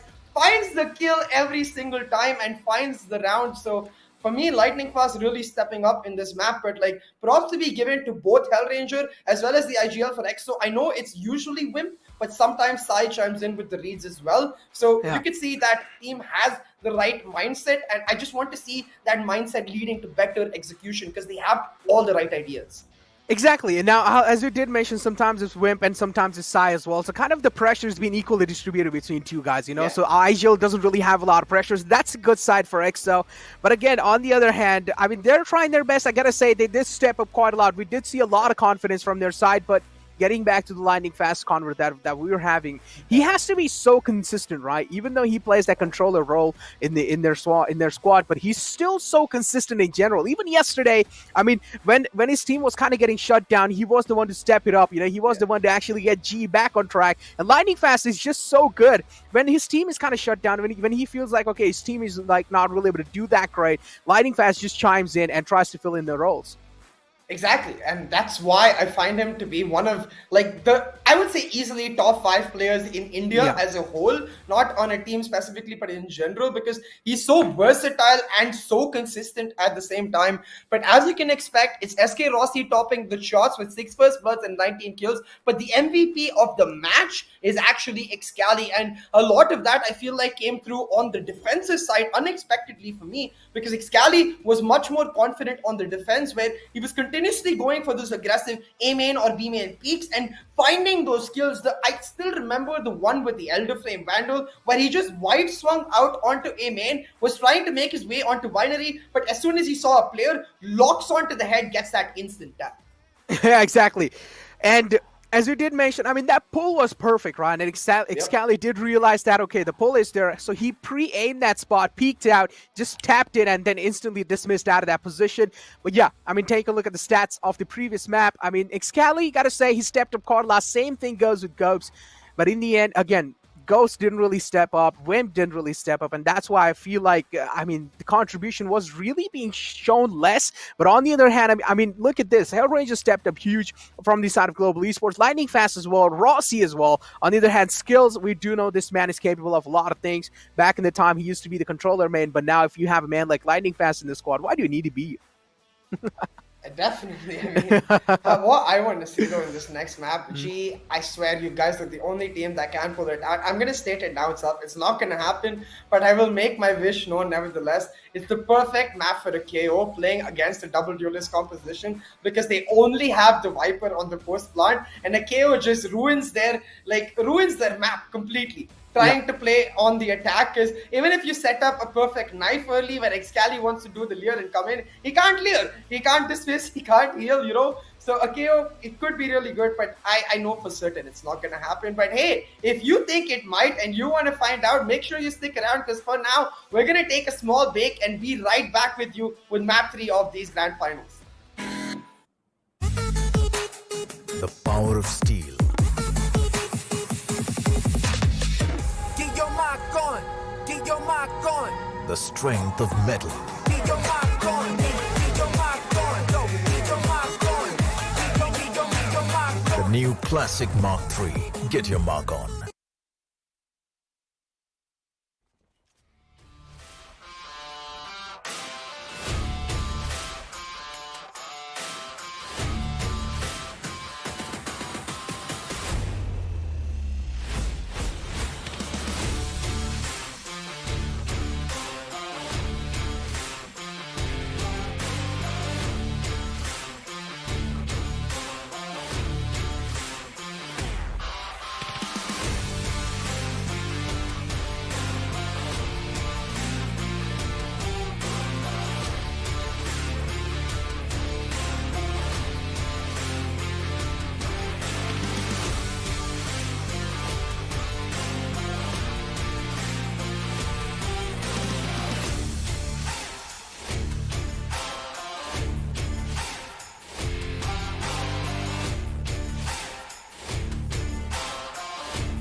The power of steel. Get your mark on. Get your mark on. The strength of metal. Get your mark on. Get your mark on. Go. Get your mark on. Get your mark on. The new Classic Mark III. Get Welcome back, ladies and gentlemen, to the Valorant Conquerors Championship, brought to you by NODWIN Gaming, with Gillette as our grooming partner and Talk Esports as our digital publication partner. My name is Tia, and joining me is Necro as we try to make sense of what is going on right now in this best of 5 series, because we expected GE to be hungry, Necro, but GE looks like they've been starving. They're demolishing EXO, and while EXO did play way better on Ascent than they did on Haven, it hasn't been enough so far. So now the question is, as they go on to the cold, grueling map that is Icebox, will they be able to find the heat to boost themselves up? The chances are pretty low, honestly saying the chances are really low because look, Necro. I mean, look, we all do know it's a global Yeah, yeah. esports pick. We never know. Yeah, maybe EXO might just strike back, but it's a global esports pick. So, and we did see yesterday in a global esports just single-handedly dominating T69 on the map of Icebox as well. So, I mean, EXO, I don't really know what to expect going in through because if we see a Sky being pulled down by Hell Ranger from the squad of from global esports, that would be quite interesting, wouldn't it? Yeah, it would, but I don't think that's gonna happen. If he is gonna play an initiator, it will definitely be KO, I think, rather than Breach or Sky, because Breach is not that great on Icebox, and Sky is not really around the style that Global Esports like to play, where she's much better when you're an aggressive team like Team X2 and not like Global Esports, where you're the calculated team. So I don't think it's gonna happen. I think they're just gonna end up playing the Sage KJ Viper combination because they're so damn good with it, and because that composition, while it is readable for Team XO because they beat that exact composition yesterday, the issue is that, like, in general, that composition does have a lot more options as compared to XO. Now, what EXO have, and this is a big plus point, is that Excali was the match MVP despite their loss in Map 2, and he's going to be the biggest change in their composition with respect to meta composition coming into Icebox. He's going to be the Reyna to cap off the double duelist for EXO, and we saw him perform remarkably well in the map yesterday in the semi-finals. So I want to see if he can carry that momentum, really sort of put the team's morale on his shoulders and be like, I got you guys, because we all know a rising tide lifts all boats. We'll see if Excali can be that rising tide. Yeah, exactly. I mean, he can definitely be the rising tide without a doubt, because on the other hand, we definitely do know from the side of global esports, it's lightning fast on SK Rossi, but usually it's lightning fast. But look at this. I mean, expected, but oh, Kappa, is he actually? Nah, he's not. He's just playing. Trolling. He's literally just trolling. Yeah, he's. Wait, I mean, if that would have been from his side, and again, Sai playing Soa. Okay. Necro. Mm-hmm. Excali locked in race. Huh?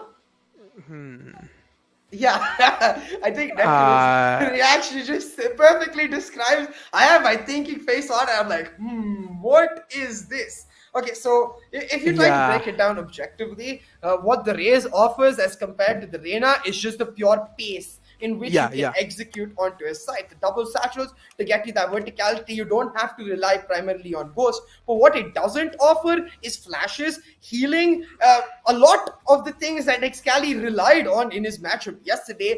And it's way more expensive than Arena. Like, every round, your utility usage has to be picture perfect. So Excali right now making a huge gamble happen. I like it because it shows that he's still extremely confident, but we have to see if it is going to pan out. Lightning Fire just baiting us. He's going to lock in the Sage, guys. Don't you worry. Yeah, probably will do. Yep, in the end seconds, in the end moments. And I do feel like going inside the map of Icebox, we already do see high morals, high kind of boost coming in from the side of Global Esports. I'm expecting them to have a really high ego as well, because we might just see some mistakes being made from their side, because in the past we have seen Global do same things against T69 on the map of Bind. I mean, a lot of mistakes were being made from the side of Global. But again, I mean, it just really comes down if EXO is actually able to compromise on it, if they're actually able to kind of capitalize on it. If they are, then yeah, they do have a massive opportunity. But on the other hand, even if Global are making those individual peaks happen, they're really good when it comes to that mechanical aim and mechanical skill in general. So it just really comes down to if Global Esports are feeling themselves, if they're feeling their aim, if they're completely cracked out. Oh my god, I'm so hyped, Necro. You know how hyped I am? I'm literally sitting on the edge of my seat because I know this one is going to be a banger one way or another. Excali just upping up the tempo, bringing in this pick of Raze on Icebox. This is one of the older metas on Icebox when you had the Jet Raze and you just press the W key because no one knew how you actually play on the map. So you're like W and hope our aim works. And I guess maybe EXO trying to do that, maybe not. They actually have a plan. We'll see how it ends up functioning out, because it's going to be, once again, Team EXO starting on the attacking side. A lot of presence being shown in that B-long area, forcing a lot of utility to be committed from Global Esports. They committed both of their shock darts. So now EXO just going to take that trade advantage, back up, reset themselves, and try to take mid control. EXO, I mean, they do seem quite aggressive, at least up till now. They have managed to do kind of a lot of... managed to make a lot of sound happen. A lot of ruckus has already been created from their side. Shock darts being utilized. to flush anyone out of that Rafters position, but Hair Ranger is just playing it out really safe. Spots one out to be that aggressive, but unfortunately wasn't really able to get the trade off. But yep, Ghost is going to be the man to actually seal the deal on Hair Ranger. Now XL, well, they do have the entire side control. At the same time, look at how Global Esports is approaching onto this side, right? Like, they're completely separated out. They're trying to approach the side. Okay, no, finally, they are going to be flooding it through the seats, the defending side. And look at this, Rossi is going to be the man to actually take the first approach, to take the first peek, but he's getting scanned by that recon dart. And as I expected, yes, he's going to get straight up slapped in. It's a 2-on-3 situation. Kappa as well moving in. He's being really aggressive, but unfortunately, both of them get double peeked. And Side Dreams and Wimp will be sealing the deal. And already off to a great start of the first round. Hey, we might just see XO domination back again. I mean, not domination, but again, I feel like this could be a really close game. I think it's a little too early to decide, but I definitely agree that EXO off to a brilliant start, and it's the start that really matters because again, the topic comes back that they're a much better team on attack, and the thing they rely on defense is a lot of the operator win condition. And since Ghost hasn't been performing greatly so far in this series, it's not something you want to count on. If it happens, then amazing, but if you counter it and your attacking doesn't go great, then you might find yourself in a lose-lose position. So let's see if EXO are able to continue onto the momentum, because I really like the approach. They caused a lot of ruckus in B-Long. They took mid control while slowly pushing into A, so therefore they had a pincer going on and they're able to get the side pretty easily. You can see this time they know that they have the weapons advantage. They're just going to immediately set up the A Viper wall and go for that hard execute down A. But since they don't have the lure, as you can see, they're a lot more cautious about their approach. They have to clear out each angle one by one, then get into the side, and this allows the time for Lightning Fast to come through on the lurk in the backstab. He's been spotted out, but can he find a kill?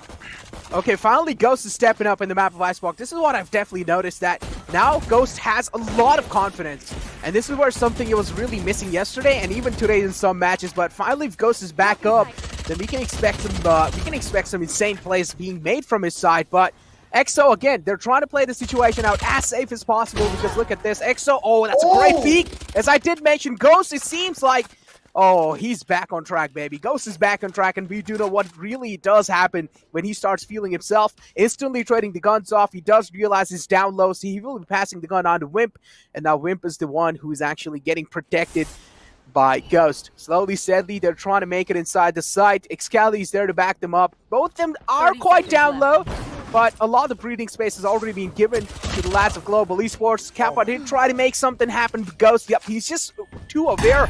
Finally getting healed back up by Wimp. This should be given a little bit of safety cushion to Ghost. Last player standing.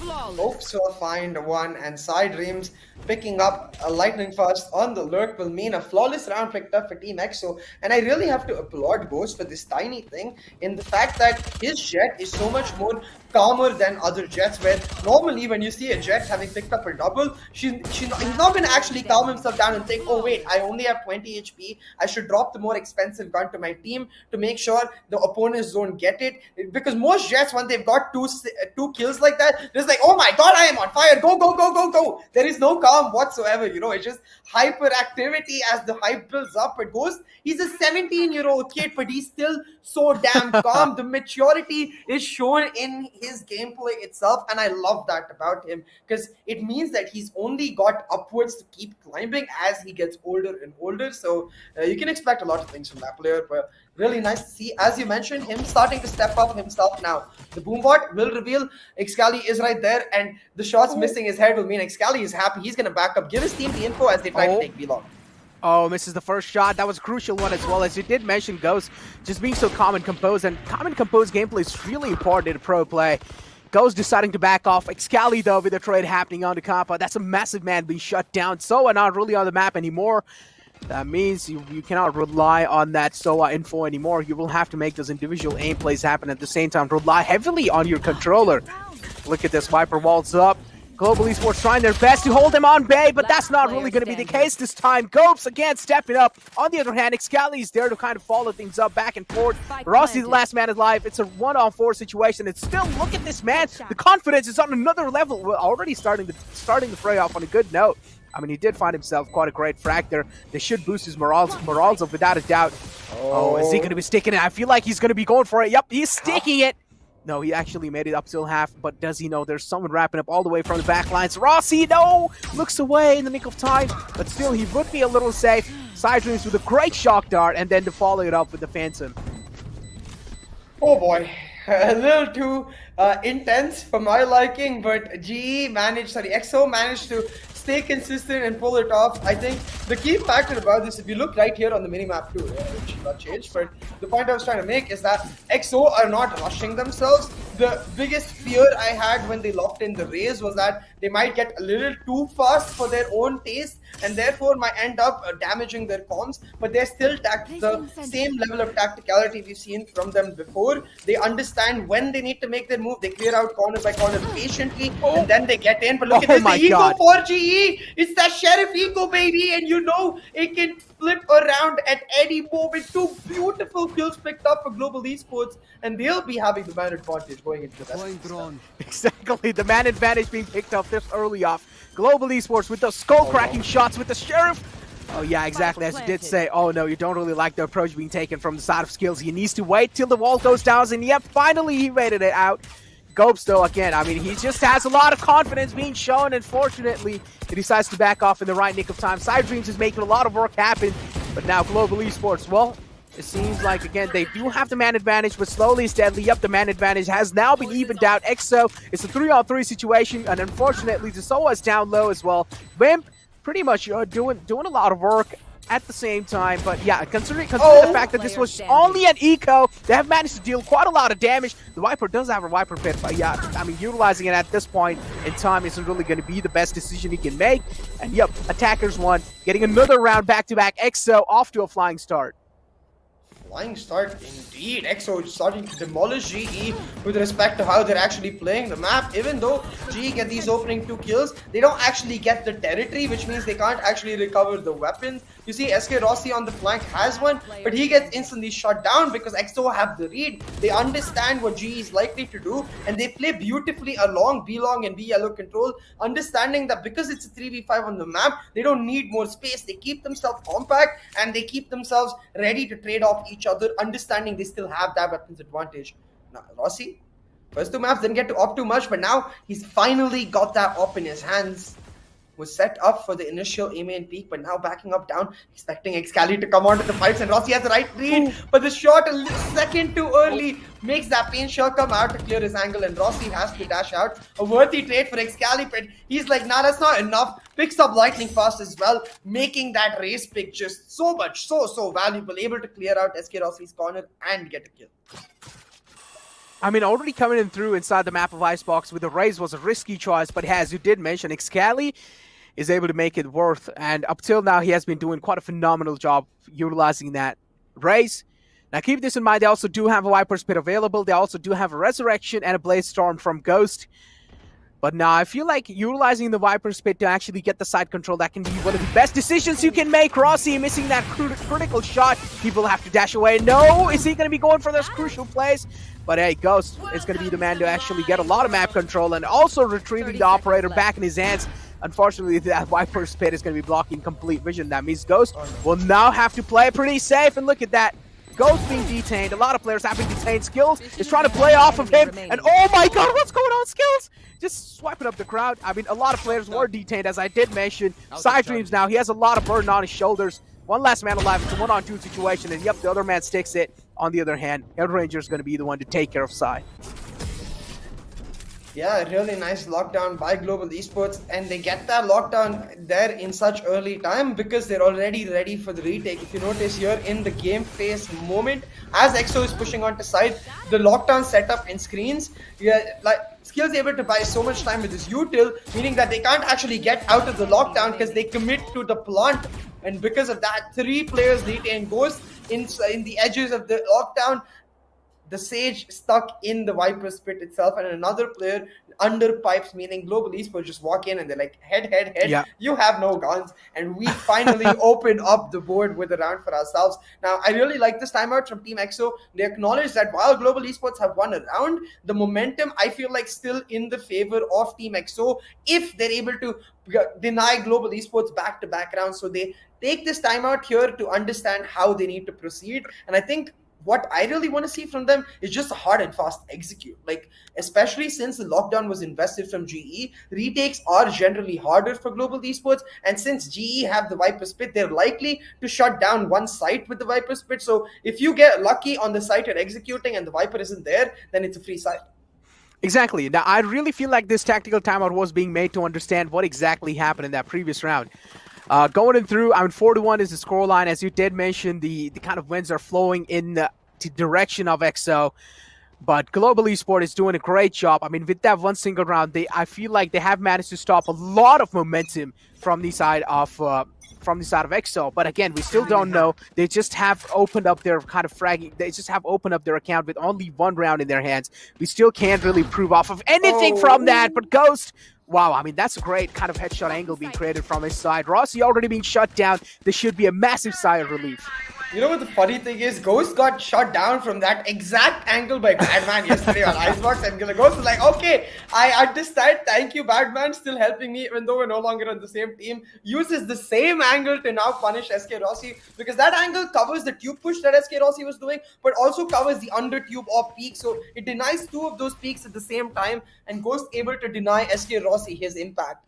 Now, as I was talking about, I wanted to see a 5-stack rush. They acknowledge that the Viper Split is set up in B, so they go towards the other side, trying to make this aggressive A-side execute happen. They've got pipes control, and now they're contesting for Sandwich with this Jet moving in, so they need to try and make sure that this pipes isn't denied, because look at the minimap, the Viper for the side of Team EXO on a massive lurk. Heavy stack coming in through on the A 30 side. seconds left. From the side of EXO, but look at that. Viper's lurking around. Oh, she has a massive flank angle being created. No one's expecting her to be there, but it doesn't matter. I mean, her flank angle, yeah, it was being created. Look at Lightning Fast is trying his best to strike in, but the showstopper being Spike utilized. down He is A. able to take down two, but hey, it's a 1-on-3 situation now, and a lot of burden is on the seconds Hellranger's shoulder. But yep, instead now decides to kind of save because he got planted. tagged up quite heavy. He's down to 62 HP, and saving is probably the best decision he can make at this point in time, and this is what he's trying to do. Saving now. And to understand, I mean, that was a really good execute coming in from the side of EXO. Yeah, even though they did manage to lose 2 players, as long as they're making those trades happen, that's what really is important. Yeah, exactly. And given the style EXO are playing right now, what G need to try and understand is that they can't play anchor setups on both sides, because for a comp like Team EXO, what is extremely valuable is space. If you give them space to set up the Raze and the Jet, it allows them to be a lot more coordinated in their executes as compared to, for example, in that round itself, imagine if EXO were never able to actually take pipes control. If the simple pipes being denied for a Ghost would mean that he would have to rush in through side, through choke points, and be vulnerable to G's crossfire. But because they get pipes control so easily, they have aggression coming in from the bottom in Excali and from the top in Ghost. So Ghost attracts all of this pressure while Excali goes completely unchecked, and they're able to get into the site one way or another. Both of these duelists, they're playing off each other wonderfully, and if GE want to contest that, they need to make the early aggression happen, force Ghost or Excali to invest their dashes and their satchels early, because then they can't get that fast execute without that dash or without those satchels. Now, this was completely unexpected, right? A flying start on the side of EXO, the way they were getting dominated in the first and second map. On the map of Iceball, considering knowing the fact that it was the pick of Global Esports, my bad, and even they are getting dominated this hard, I did not expect. I mean, EXO, they have realized finally how Global Esports plays on the map of Icebox, and they are able to easily tackle them as well. So now Global Esports, they need to make something unique happen. They need to make some astonishing plays happen if they at least want their momentum back in the game. Definitely. Look at this. The setup right now to try and counter the A aggression that EXO has shown, but while playing the anchor on B with the retake wall setup as well. Now EXO coming back to this B site. Taken long control, but their presence revealed by those shots, and now GE just need to hold on for yellow as long as possible. The one way to set up skills, and Hellranger trying to hold on to yellow. The smoke set up, Ghost is trying to go in, the aggressive push comes in, but the slow is perfect. Hellranger now, around yellow, he finds one kill, but the instant trade comes through. SK Rossi chiming in from Snowman though, with that Blaze Storm, combined with the Hunter's Fury, 2 players stacked down really low, and the time running out for Team EXO. They do not have the time or the angles to rotate back, so they're trying to commit onto this side, but Lightning Fast with the boost from himself using that marshal to perfection, finds the headshot, and this is the end of this round for EXO. They can try to get a plant, but G is already ready. Exactly, G is completely ready to, no matter what kind of circumstances are being put in forward them, they're pretty much ready to kind of counter each and every single move that is being made. And look at this.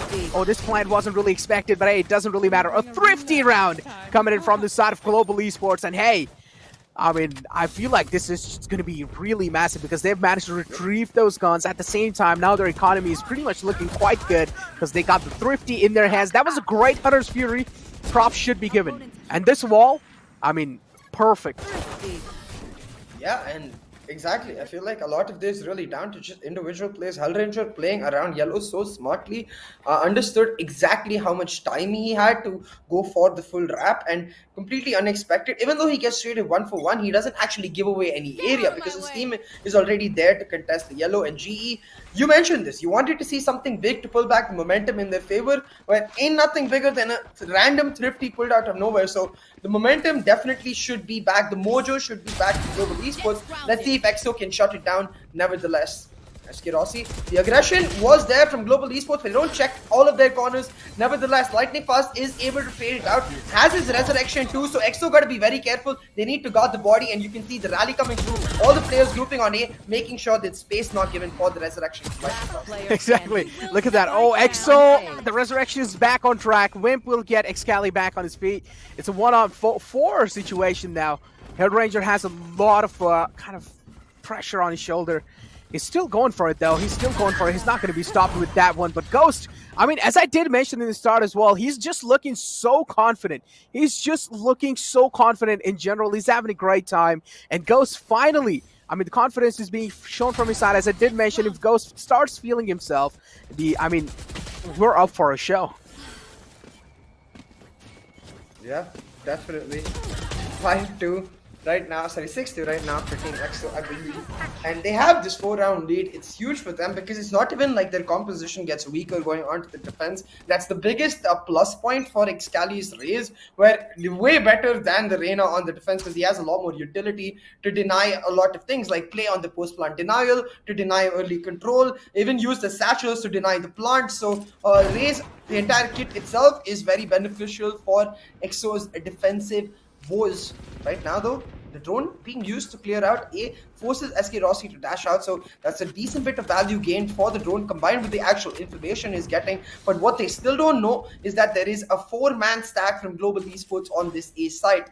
What we have seen from EXO, usually though, early aggression is not where they commit. So now you can see Excali picking up the spike, likely on the rotate towards the B side. Resurrection is available on Lightning Fast, but a little bit of, I mean, unique switcheroo coming in. This time, Lightning Fast is going to be the one to use the operator, which is quite interesting. I do really want to see what kind of, you know, unique nature is going to be bringing in with that operator. He is kind of locked in and loaded, but finally they have, oh no, misses the shot again. I don't really like this, but look at this angle being created, misses the second shot, but he still has the resurrection available. He's going to be healing himself back up. His teammates are there to back him up, but Ghost, he's feeling himself, and look at that, Ghost! Oh wow, that was a great shot, gotta say that. Gotta give him the props. And EXO just completely strolling onto the side, casually strolling. They are easily able to take out each and every single player from Global Esports. And oh no, they've all denied their own vision. And we also do see that lockdown being utilized. Skills coming in huge with that spray. Unfortunately, wasn't really able to catch Wimp off guard there. Wimp now is looking really great, but on the other hand, his position has been compromised. He's also being locked in that little corner, and Skills, well, he just plays off of it. A 4K coming in from Skills, and Skills coming in huge in that previous round. Yeah, Skills really stepping up. Wimp almost pulled it back because the tag he got onto Hellranger had got him really down low too, so maybe if he played a bit more for time, he could have pulled it off. But nevertheless, for GE, this was not a full buy, so the fact that they pull off the win is absolutely humongous because you can see the adaptation. This time, we're using the late wall towards that ramps to deny the easy pressure that Team EXO have been continuously be able to get, but the the huge play was from Skills, waiting till the last moment to completely reveal himself, able to deny the plant and make sure that the lockdown gets full value because now the plant having gone through, Wimp had to hightail himself and therefore reveal his position, and GE picked up a very easy round. The setup is not going to change, but SK Rossi's position is once again with the operator going for a very aggressive mid peak. This time using the operator himself, knows where the Sage is, and Bobs tries to get value of that, try to bait out Wimp, but he instead just delivers himself to his death. And Rossi be like, okay, thank you, Gobs. I'll pick up my original target on the way to find an easy double for myself. Well, now, I mean, Global Esports already off to a flying start in this particular round. Rossi has already managed to find himself two. He finds third as well. Oh no, he's feeling himself. Oh no, you don't really want that. If you're in the shoes of EXO, you don't really want Rossi to actually feel himself. And this is what exactly is happening. I mean, yeah, you do see the Sova in the backlines, but yeah, he does realize now he's scared. He does not want to peek Rossi. And that's why Rossi as well is playing a little safe angle because he's down low. He's down to 56 HP only. He does realize a little bit of too overconfidence might just be punished, but look at this. Excali now is moving in forward. An off angle being held from Lightning Fast, and yes, that was a great angle. It's all down to Side Dreams now. He has a lot of burden on his shoulder. Is he going to be able to convert? Unfortunately, he's not going to, but Hellranger is going to be the one to take Side Dreams down. Look, there's nothing to take away from EXO. They played very well on this map, but I am starting to get a bit of deja vu because I am starting to feel a little scared because we saw similar momentum from EXO in map 2 on Ascent where they started looking really strong, but the minute it looked like the lead was running away from GE, they clawed it back. They adapted perfectly and they shut EXO down. That map ended up with the first half ending at 7-5 to a lead for GE, and while that the lead can't happen, I feel like a 6-6 would be a win for Global Esports right now, because if EXO cannot capitalize on the momentum, capitalize on their win streak, and if this ends up being a 6-6, their morale is definitely going to go down. Now GE back to the same setups. This time SK Rossi playing B anchor, and Hellranger happy to leave him out to make sure the mid aggression is marked. A triple stack on this A side, the Sage KJ playing it as usual, earlier wall than usual on that A ramp area, but because of that, EXO isn't allowed to directly commit. And what I personally love about this entire approach is they're committing a lot of resources to deny easy pipes control, and that's not allowing Team EXO to get onto an easy execute. So the adaptation from GE definitely there. I mean, you do expect a team like GE to actually adapt as quick as possible, and this is what they're doing up till now. EXO, they do realize their push onto A has been completely denied, so now they decide to back off, and this is what they're exactly doing. They could have been caught off guard in the mid, but look at Rossi though. He's locked in, dead eyes, and oh my god. Rossi, well, the opening threat has been found, and yep, he's just not going to be moving. Look at the confidence that this man is showing. What? He's over. Oh my god, he's peeking the same angle over and over again, and still they're not really able to shut him down. Please reload your operator. I want to see a clip here. I want to see a clip being made. But look at this now. Skills. Oh, he peeks out straight, and Vimp is going to be walking into his crosshair. And look at that. Kappa, I mean, just to sweep the last man out. Another round from the side of Global Esports. A flawless round, actually. And yep, this is the final round before the first half. And Rossi, I mean, the confidence, look at this man. Just stays in that same position. He's like, I don't really care. I do know I'm not really going down at this point. And this is what is really separating Rossi from the other duelists. That he just has confidence so much that it's indescribable. Exactly, confidence and just the idea that he has this insane reaction. They even made the right move after the first kill. They double peeked him, but Rossi finding the first kill before Gobs can even think about reacting, meaning that the trade was never there, and he happily went back for the third peek as well before he dashed. So the confidence for SK Rossi on another level. Look at this. It feels like he's invincible right now. Maybe a Fast and Furious character, because I guess that's what they are too. But look at this. Once again, EXO trying to come in, but Rossi just... Oh my god, threading the needle with that shot, finds one, now skills with another. Rossi will find another, it is SK Rossi online, 4K Rossi online to make it even on the score line. Oh my god, I don't really know if you noticed there, but the nade was being thrown from Excali at the same time. Sai, Recon, the same spot. So because of that nade, that Recon got destroyed and he wasn't really able to get any value out of it. That was kind of funny because, well, I mean, if that Recon did went through, they could have actually gotten so much info. But just because of that one single mistake, the entire round was just gifted away. Now, again, Global Esports has managed to stop the complete momentum, and they have managed to tie the scores up there. 6-6 is the scoreline, and let's see what they have for us to show on the second half. Comms going on in Team EXO headquarters right now. Be like, Houston, we have an issue. SK Rossi has arrived. What are we supposed to do? This guy doesn't move. It just keeps hitting naughty shots.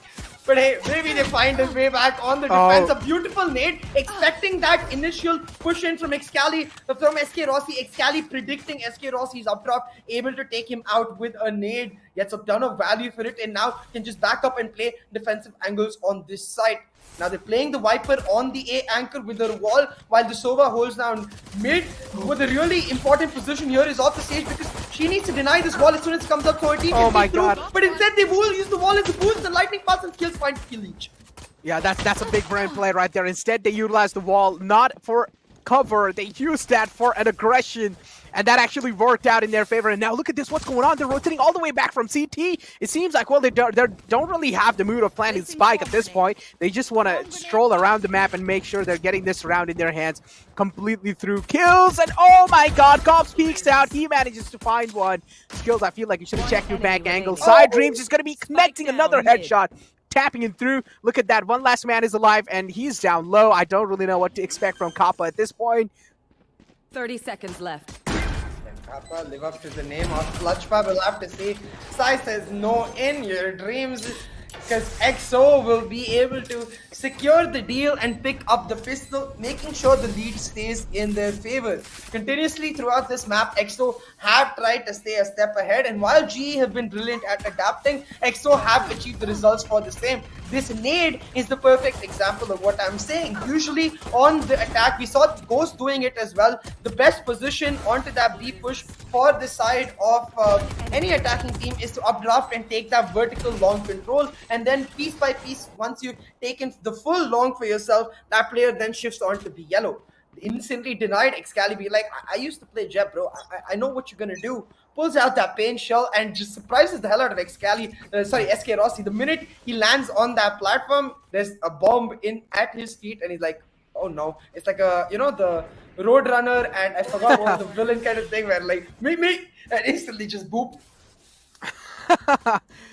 But yeah, now, I mean, EXO though, I mean, they have managed to win the kind of second half of this first round. But on the other hand, I mean, Global, yep, they are on a 4-spike. I mean, trades are happening back and forth. Gops did manage to take Hellranger out, but Kappa is there to kind of even Steven the man advantage. Ball being utilized, but instead again utilizing that ball for aggression.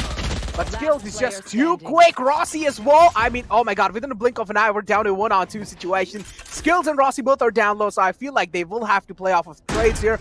Spike's going down. 6-7 is the scoreline. And this is where Global Esports is, yeah, exactly. I mean, this is an eco, but it was actually a 4-spike coming in through from the side of Global. Not bad. Rossi moving in. Oh! Very low though. Good. But Skills is ready on that nest to find this trade. And as you mentioned, the first buy from Global Esports does end up working out. It was a very risky one, but they managed to stall back that momentum. Now, you can see the entire idea of this push was to create the fear of that B long B wall from the Viper, because using that B wall, they tried to make B execute happen. This time, instead, they used the denial of info from that wall to then slowly walk into A and surprise the heck out of the Team EXO, because Team EXO was holding angles where they're like, Spectre versus Pistol will buy, but Spectre versus Spectre, not so sure. And now GE, they forced Team EXO onto an eco for themselves, an opportunity to take the lead, but EXO, they're getting real aggressive. Excali already pushed in from side. He's gonna have the jet tagged out real low. SK Rossi forced to dash back, and Excali's position still unnoticed, throwing out the nade and the statue to take belt control, but he just gets pushed back. Instead, it's Kappa shutting down Ghost's B-long push, and with Ghost going down, B-side completely open. As you did mention, B-side is completely open, and now Rossi's here to kind of just bait a lot of time out from the side of Fixo. He's doing a great job holding off 3-player all by his lonesome. Peeks out, gets one. He's probably going to be getting the second one as well. I mean, yeah, these are just eco frags. He's just collecting them. But again, I mean, those eco frags are quite good to boost someone's confidence, and this is what they're really doing. At this point, it's literally feeding Rossi's confidence. Now, it's a 2-on-5 situation. This is pretty much a do-or-die situation. I mean, in these kind of points, they're like, okay, going for a save wouldn't really make sense. So maybe we can just try and deal as much as damage off of them. Try and deal as much as damage as possible. Head Ranger does spot out to Wimp here. Oh, Kappa peeks out a little bit late. But that shock dart, wow. Oh, that's a great shock dart. Yep, as you did mention, oh, wow. The same thing kind of came out there. Well, look at this now. Sky Dreams is down low. Lightning Fast is there, but a little great angle being made. Kappa, geometry classes, please. Thank you very much. The shock down was just really satisfying, but it wasn't necessary, so I guess it didn't really matter that much. Because this was the eco from EXO. It's okay that they end up losing this, but it does hurt that they were not actually able to get much damage through. So now the economy of global esports is blooming, and for EXO it is not. So every round they lose and every eco round where they do lesser damage puts that much more strain on Ghost getting an operator. So now you can see, despite the buy round being coming through for EXO, 3 players on the light shield, including Ghost. Now he goes for the aggressive peek with pipes, but it's already been smoked out by SK Rossi. A beautiful prediction, understanding the tendencies of the Jet because of his own style of gameplay.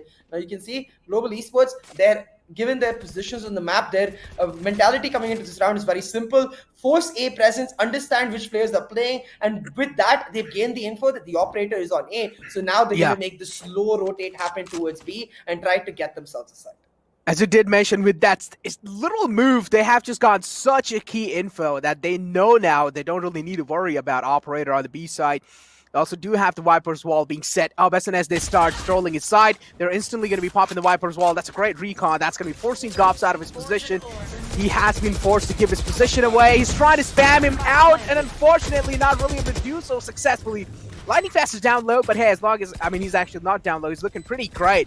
As long as he gets the plant down, that's what really matters. Excalibur, I mean, he does manage to take out skill, but look at that. I mean, they also do have a Hunter's Fury available, and I'm pretty sure that's what they're going to be playing off of Ghost. As you did mention, he has the operator. He was holding on to B side, and he wasn't really able to make it back in time. The rotation wasn't really able to be made quickly. And look at that. Now Excalibur is going to be creating an anonymous angle, but Lightning Fast is coming in huge. Oh, he dashed! Oh my god, he dashed away! This is absolutely huge. Yep, as you did mention, now it's all down to Lightning Fast. He had a lot of burden on his shoulder, but now Excalibur is going to be the one to step up huge, and he shuts him down.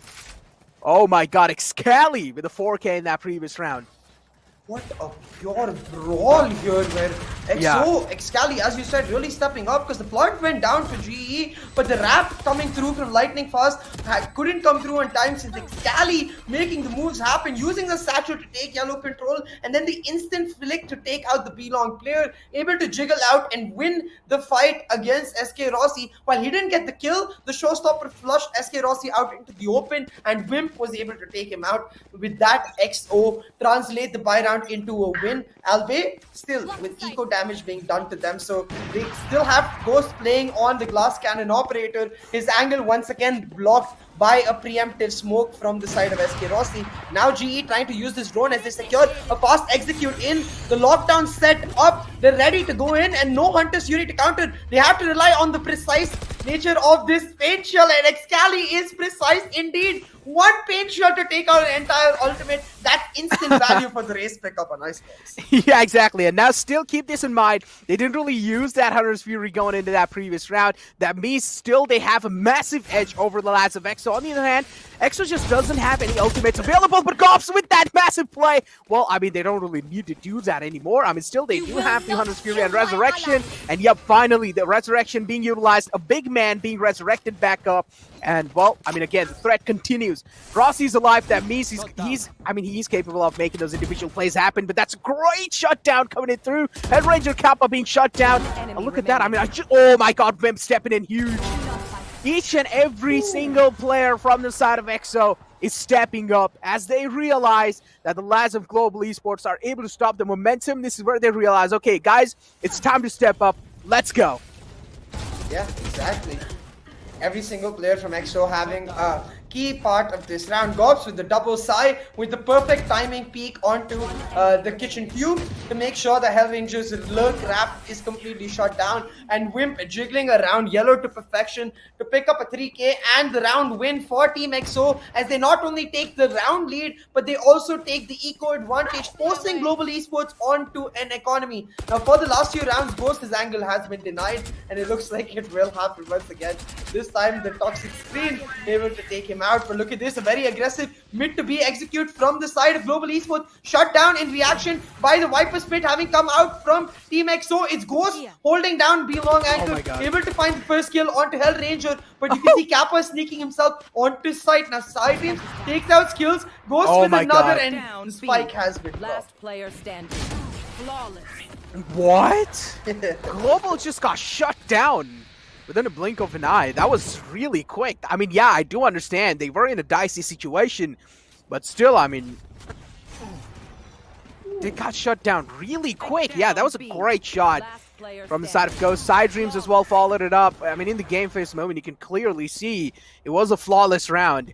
8-10 is the scoreline, and finally, it does seem like EXO has managed to stop the momentum completely from the side of GE. And I mean, this might just be the map that they might pick up. You know, maybe the 3-1 was a good prediction. Yeah, definitely, but you can't count out G, man. You cannot count out Global Esports ever. But look at this, Ghost himself is starting to feel it. You cannot deny every angle from him this time, going on the left side of the pipes area to get that early belt peek through. Finds the kill and dashes out with significant time left to get himself into a really good position, holding down Sandwich now. The Global Esports, nevertheless, are going to try to commit, but Excali finds one, and despite Rossi finding the trade, he's stacked down really low, and his Sage is no longer alive. Rossi is going to have to pull out some naughty shots to find a 16 HP kills on his 16 HP health bar. Look at that now, Rossi. The Resurrection's back online. Rossi, though, still manages to get the man advantage. It's the 3-on-3 situation. Counter Hunter's Fury being utilized. Headranger does know there's someone right behind that little cover. Oh, that's a great kind of step up there from the side of Sidedreams. But look at that Kappa as well, stepping it up. It's a 1-on-2 situation again, but Rossi's down low. That means still the advantage is looking decent, I would say, on the side of Sidedreams. Rossi's sticking that plant. Unfortunately, Kappa is just really good. Yeah, what's up? How is Rossi alive? What? Exactly. That's what I was saying. He's down such low. I mean, that situation was looking quite dicey, but still, I mean, Rossi manages to stay alive, and that's what really matters. Yeah, like, look, 1 minute 14 seconds left in the round. He gets tagged down to 16 HP. Still finds the kill onto a resurrected Excali. Finds the dash out and survives for long enough to get the plant down and set up a crossfire with his teammate. Kappa doesn't need help though. He takes down Sidedreams himself. And this is what I meant. Do not count out Global Esports just yet. I think we might see an overtime come through an icebox, and you should be able to tell that I am very hyped for an overtime. Dude, same. I really hope we get that. I'm absolutely hyped. I mean, this overtime can just... Oh, this is so important for EXO. It's like a do-or-die situation on this map. If they're not really able to pull it off, that means it's going to be it for their journey. I mean, at least they're not really going to be able to qualify, but they still do have a chance to kind of go through in the wild card. So, I mean, that is a massive thing here, but look at that now. Ghost, he has managed to kind of take Hellranger down. The opening threat has already been found. They're looking quite great. Global Esports, I mean, still looking really shaky for now because already, I mean, off to a man disadvantage. But hey, Rossi's like, all right, doesn't really matter. I'm here to kind of even the man advantage out. Skills as well on the other side, stepping it up. Huge lightning fast, following it up. And wow, Global Esports, it seems like they have read the momentum. They have read how EXO is making those rotations happen, how they're able to set their defaults up, and they're able to counter it perfectly now. Yeah, the wall boost as well. It's literally challenging the ego of EXO. We are gonna come through exactly where you don't want us to come through from. Dare you try and stop us? They do, they dare, and they got shut down. And Global Esports able to pick up the kills on the round, and the call is correct here from EXO, but the call is red. Global Esports pushing in. Ghost almost revealed. Whip now on the back of SK Rossi, and Ghost is left. SK Rossi will not only find him, but should be able to take out Vim. He's able to escape for now, but the hunt is coming through. The rest of SK Rossi's team coming into Garage to make this Oh my God. final kill happen. Oh. Vim will find one, but the trade will deny the weapon, and the eco will get broken from EXO. 10-10 on the scoreline, and if Ghost cannot afford an operator here, then the easy call has to be EXO need to eco. This is the last chance for any team to go from eco, because you can't eco around the 11 score mark. As you did mention, you can't really eco around the 11 score mark, because if you do eco, the massive chances are that you're probably going to be losing out that round, and once you do, that means the scoreline will be taken to 12. That means one thing is either confirmed that you're either going to an overtime, and well, that isn't really a good thing, you know, because if you are aiming for that overtime, I would say that's not really a good idea. 10-10 is the scoreline, and we do see defenders, which are EXO, making a tactical timeout happen. So what do you think? So are we going to be seeing a little bit of switcheroos in their defaults? Certainly, they've got that Viper Spit online, so they can use that to shut down an angle. But what I want to see is their eco before we actually understand what setups they're going to go towards. Because if they can afford a buy, then all well and good. But if they have to go for the semi-buys to get a Ghost and Operator, then I would say the smart call would just be to go for the Sheriff eco. Oh, look at where Hellranger. you still have the potential. Hellranger has stepped away. His chair is playing. Oh my God. Invisible Man Hellranger. But hey, look at this. We get a look at the economy situation, and they are able to afford the operator buy, but no shield. So Ghost relying purely on his reactions. We've seen this work out before. Maybe it will work out again. But what it means is that if GE don't give Ghost that early peak, if the plant happens before Ghost gets a kill, a no shield operator buy on the retake, well, that's just a big liability. Yeah, I mean, the operator has came in through, but as you did mention, at a cost of something. And it's going to be that shield, which is quite huge. That means you're going to be quite vulnerable. You want to make sure you're not really getting any kind of damage and steal onto yourself. You want to make sure you're being safe as much as possible all the time. And Ghost, I mean, he can't really go for those risky angles, right? If you're going to be making that kind of a massive gamble here, you want to have to make sure that you're at least staying in the back lines of the team and trying to make as much as impact happen in the game. Yeah, I think a couple of tech issues going over at the GE Content House, the GE Bootcamp, as they just get it fixed. And you can see the tech support is already there. Thank you, tech support. We appreciate you for helping us get all of this sorted. But hey, I hope it gets started real soon, because you can see the players themselves are really excited. EXO definitely looking a lot more pressured as compared to the smiling faces of global esports, but the scoreline is 10-10. It is even. The game is on a nice edge, and it's up to the teams to try and use this time to break it down, try and understand what the other team is likely to do, and then use that to your advantage to pick up this win and the lead. Yeah, I mean, again, what we're really talking about here is that how are you going to kind of understand what the enemy team is doing, the adaptation ability of both these teams. I feel like, on the other hand, Global Esport is quite good at adapting, but on the other hand, EXO do kind of struggle sometimes in adapting. Yeah, they have had their moments when they do clearly read out the teams, but still, I mean, those moments do come in through when it's quite late. You know, sometimes they do give away a lot of rounds to actually understand what the enemy team is doing, and once they do understand it, that's when they start striking back. But that's when also the enemy team gets an idea that, okay, now they have realized what we're trying to do in the game, maybe it's time to switch up, and that's when they switch up, and then EXO again, they start struggling.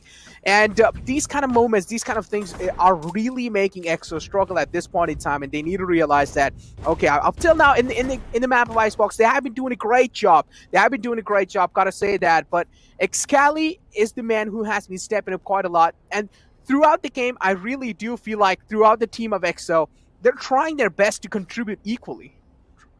Yeah, definitely. Yeah, and I really like the fact that Ghost has stepped up too, especially on the defensive half. He's had a great performance for himself, and you can see that in the kills line, pretty much even across the board for the side of EXO. Like the Sage and the Viper, who you expect to be much more dedicated towards the support, are on the bottom. Now, I have to give props to Sai on the Sova 15, 12, and 8. The consistency he's shown, even though he played Sova for the first time yesterday, competitively, like officially in a match, the second time he's just as good. So, certainly extremely strong. But look at this, Ghost missing his landing on that pipes area. So, he's in a very vulnerable position, but he is in an off angle now, does get spotted out by the turret and will back up, will allow for this forward wall to be set up from the side of Win, but it doesn't mean much because G have already started taking B-long control as they try to make a bit of mid to B push happen.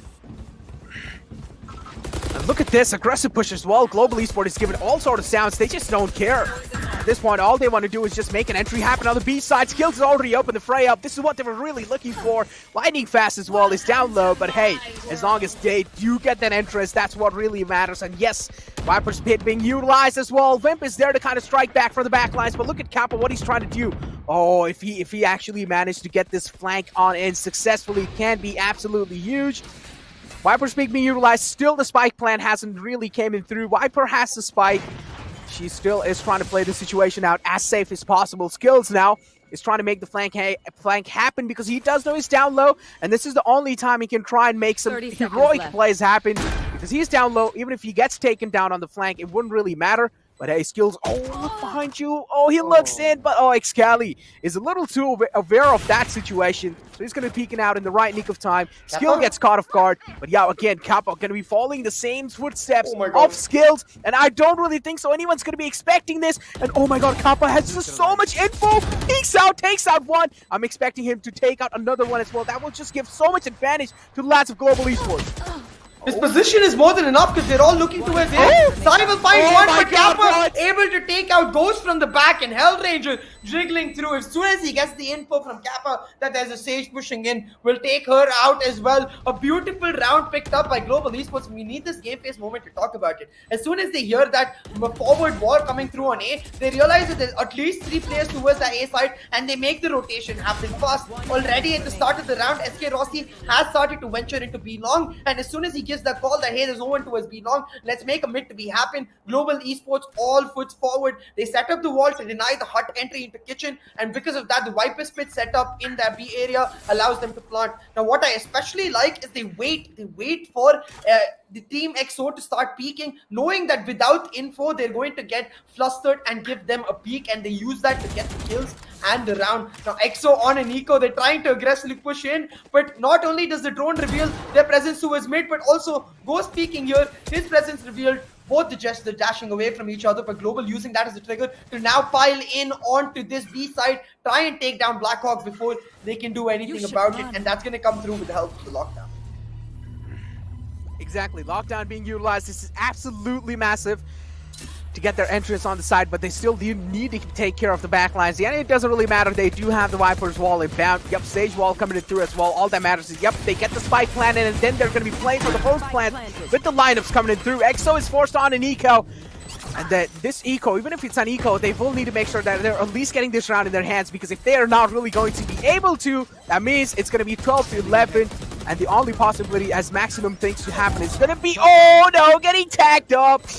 Didn't really see that recon dart coming in through. Kappa, just a brilliant player in general. He's just making them look, he's just easily cleaning it up. Global Esports, again, a flawless round. And yeah, it was an eco, but that was the most important eco for the side of EXO, and they still lose that. I mean, this is why I said do not make the mistake of counting out Global Esports, because they are a behemoth. They are a giant, and what that entails is that they've always got the capability of pulling rounds back. They've always got players to rely on. It's not just one player. It's not just like the Rossi show. It's every single player. Skills has stepped up. Kappa has stepped up. Lightning Fast is consistent as ever. And Hellranger, their calls, the reads are just absolutely phenomenal. Match and series point for Global as they look to quench their hunger and get into the VCC playoffs. Ghost will go for an aggressive peek, but instantly has to back off. The mid push by Ghost and Excali just completely denied. It will reset, and now they will leave SK Rossi to go slowly on the walk-in and try to find some info. SK Rossi so lucky, manages to escape with just 3 HP. Hopefully the Sage will get him back up. But ladies and gentlemen, this is the moment y'all have been waiting for. If Global Esports manages to win this round, that means they're going to be moving it forward in the India Qualifiers to the Grand Finals Playoff. On the other hand, if EXO loses this, they will have to go through the wild card. That's a great showstopper. But Lightning Fast is able to get way much more value out of it. And look Oh, at that, that's Ghost huge. as well striking. Yep, as you did mention, that is absolutely huge. Rossi being shut down, that should give them a massive sigh of relief. But it's a 3-on-3 situation. 12-10 is the scoreline. Aldrone out to kind of scout the area out, but still, one position haven't been revealed. So still playing it quite safe. On the other hand, Capo, though, is playing for the post plants. Longer RB admitting that's great. Hunter's Fury being utilized. And oh my god, Hellranger as well stepping in huge. He's making some massive plays happen. Again, goes to the last man alive, and he has the operator in the hand. Oh no, he's Behind wrapping up you. all the way. Yup, he's wrapping up all the way from the backlines. Hellranger, he's just playing some mind games, and look at that. Oh my god, Global Esports, a clean sweep on the lads of EXO. And oh my god, 3-0. None of us expected this. We at least expected EXO to get one map, but they weren't really able to get any. Yeah, and I think the clinching factor is Haven, because as soon as Haven went away, it did. I knew that the rest of the maps would be close, but it never felt like GE was on a sort of mood where they would actually let something go. The celebration gonna come in, and deservingly so, because Global Esports are the champions of the India Qualifier 2. Global Esports have secured their spot in the Valorant Conquerors Championships playoffs.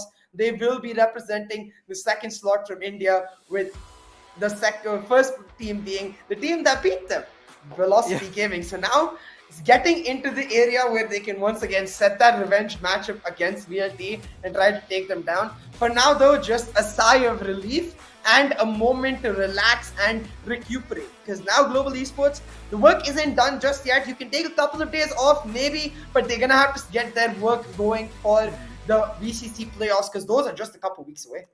I feel like they can't really take any days off at this point. They need to grind in day and night. Yeah, maybe one day, okay, it's fine. You can have a cheat day going in, but still, I feel like even on that day, maybe you need to practice a little less. Valor But yeah, coffee. you do need to practice.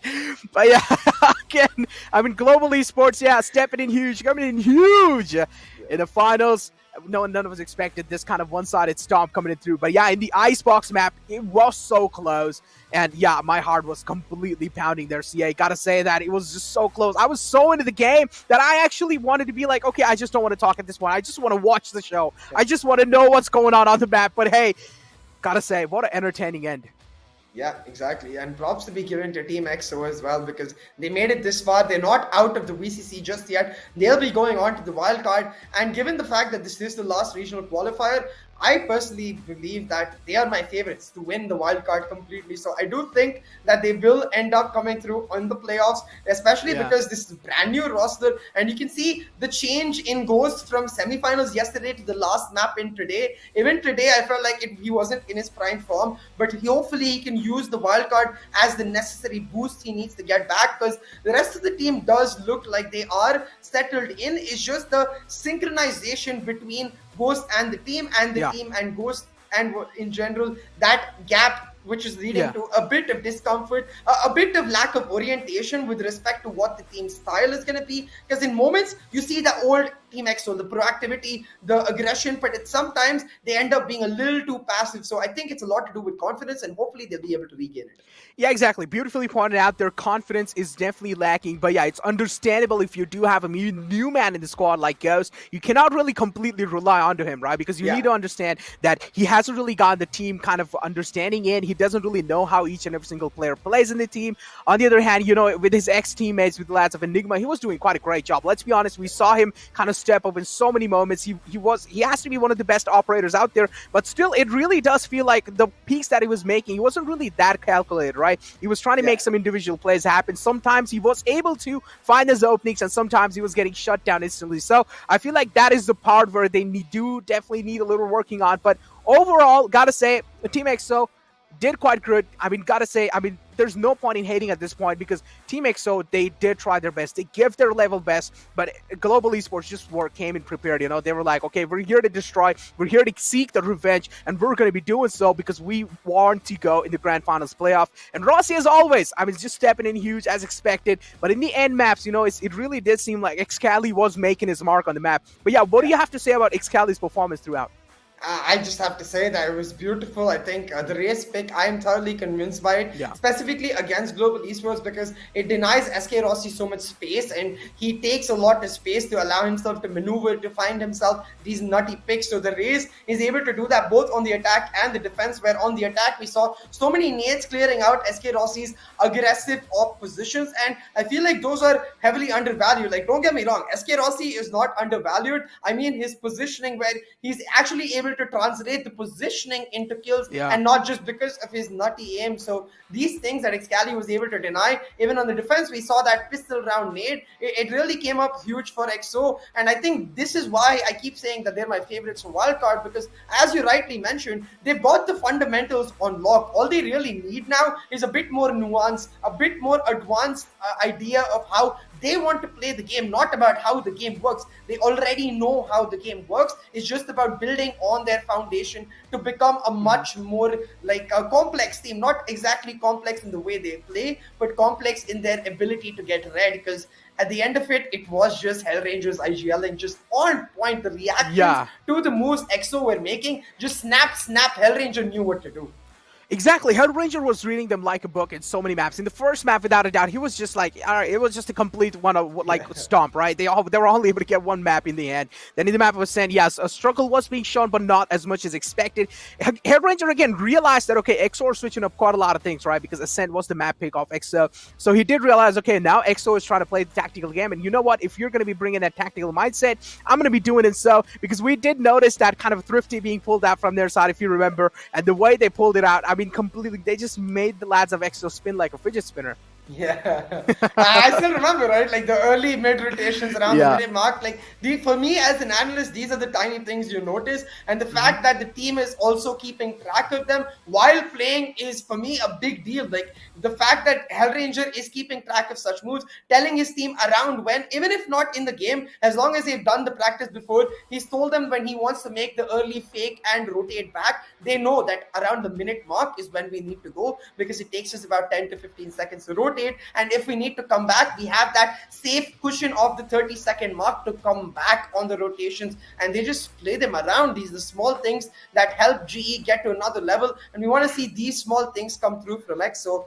Now, a bit of a change in the design for the match card. Not expecting that, but we'll take it nevertheless. Yeah, I like it too. Yeah. SK Rossi picking up the MVP, 4 first bloods to his name, but you can see both Ghost and Excali had a great performance. It's just about building on the momentum you got from this performance, because while it was a 3-0, with the exception of Haven, the other two maps were extremely close. Yeah, exactly. I mean, the other two maps, without a doubt, were extremely close. But yeah, as I did mention, Ghost, he was kind of showing his mark up there, but it just really seemed like his team wasn't really able to back him up that perfectly, which is completely fine. Again, considering the fact that Ghost is completely new in the team out there, so it will take a little bit of time to get the team synchronization kind of on point, to understand how kind of Ghost thinks in the game. Where is the key points where he likes to pressures on, especially playing that duelist Jet. So again, we have talked about this. Ghost has to be one of the most disciplined dual Jet out there. He listens to the IGL pretty much perfectly. He pretty much knows what to do in what kind of situations. But still, I mean, this also means listening to the IGL means also a little bit of time being given away with both these lads, right? You need to understand perfectly how the IGL thinks.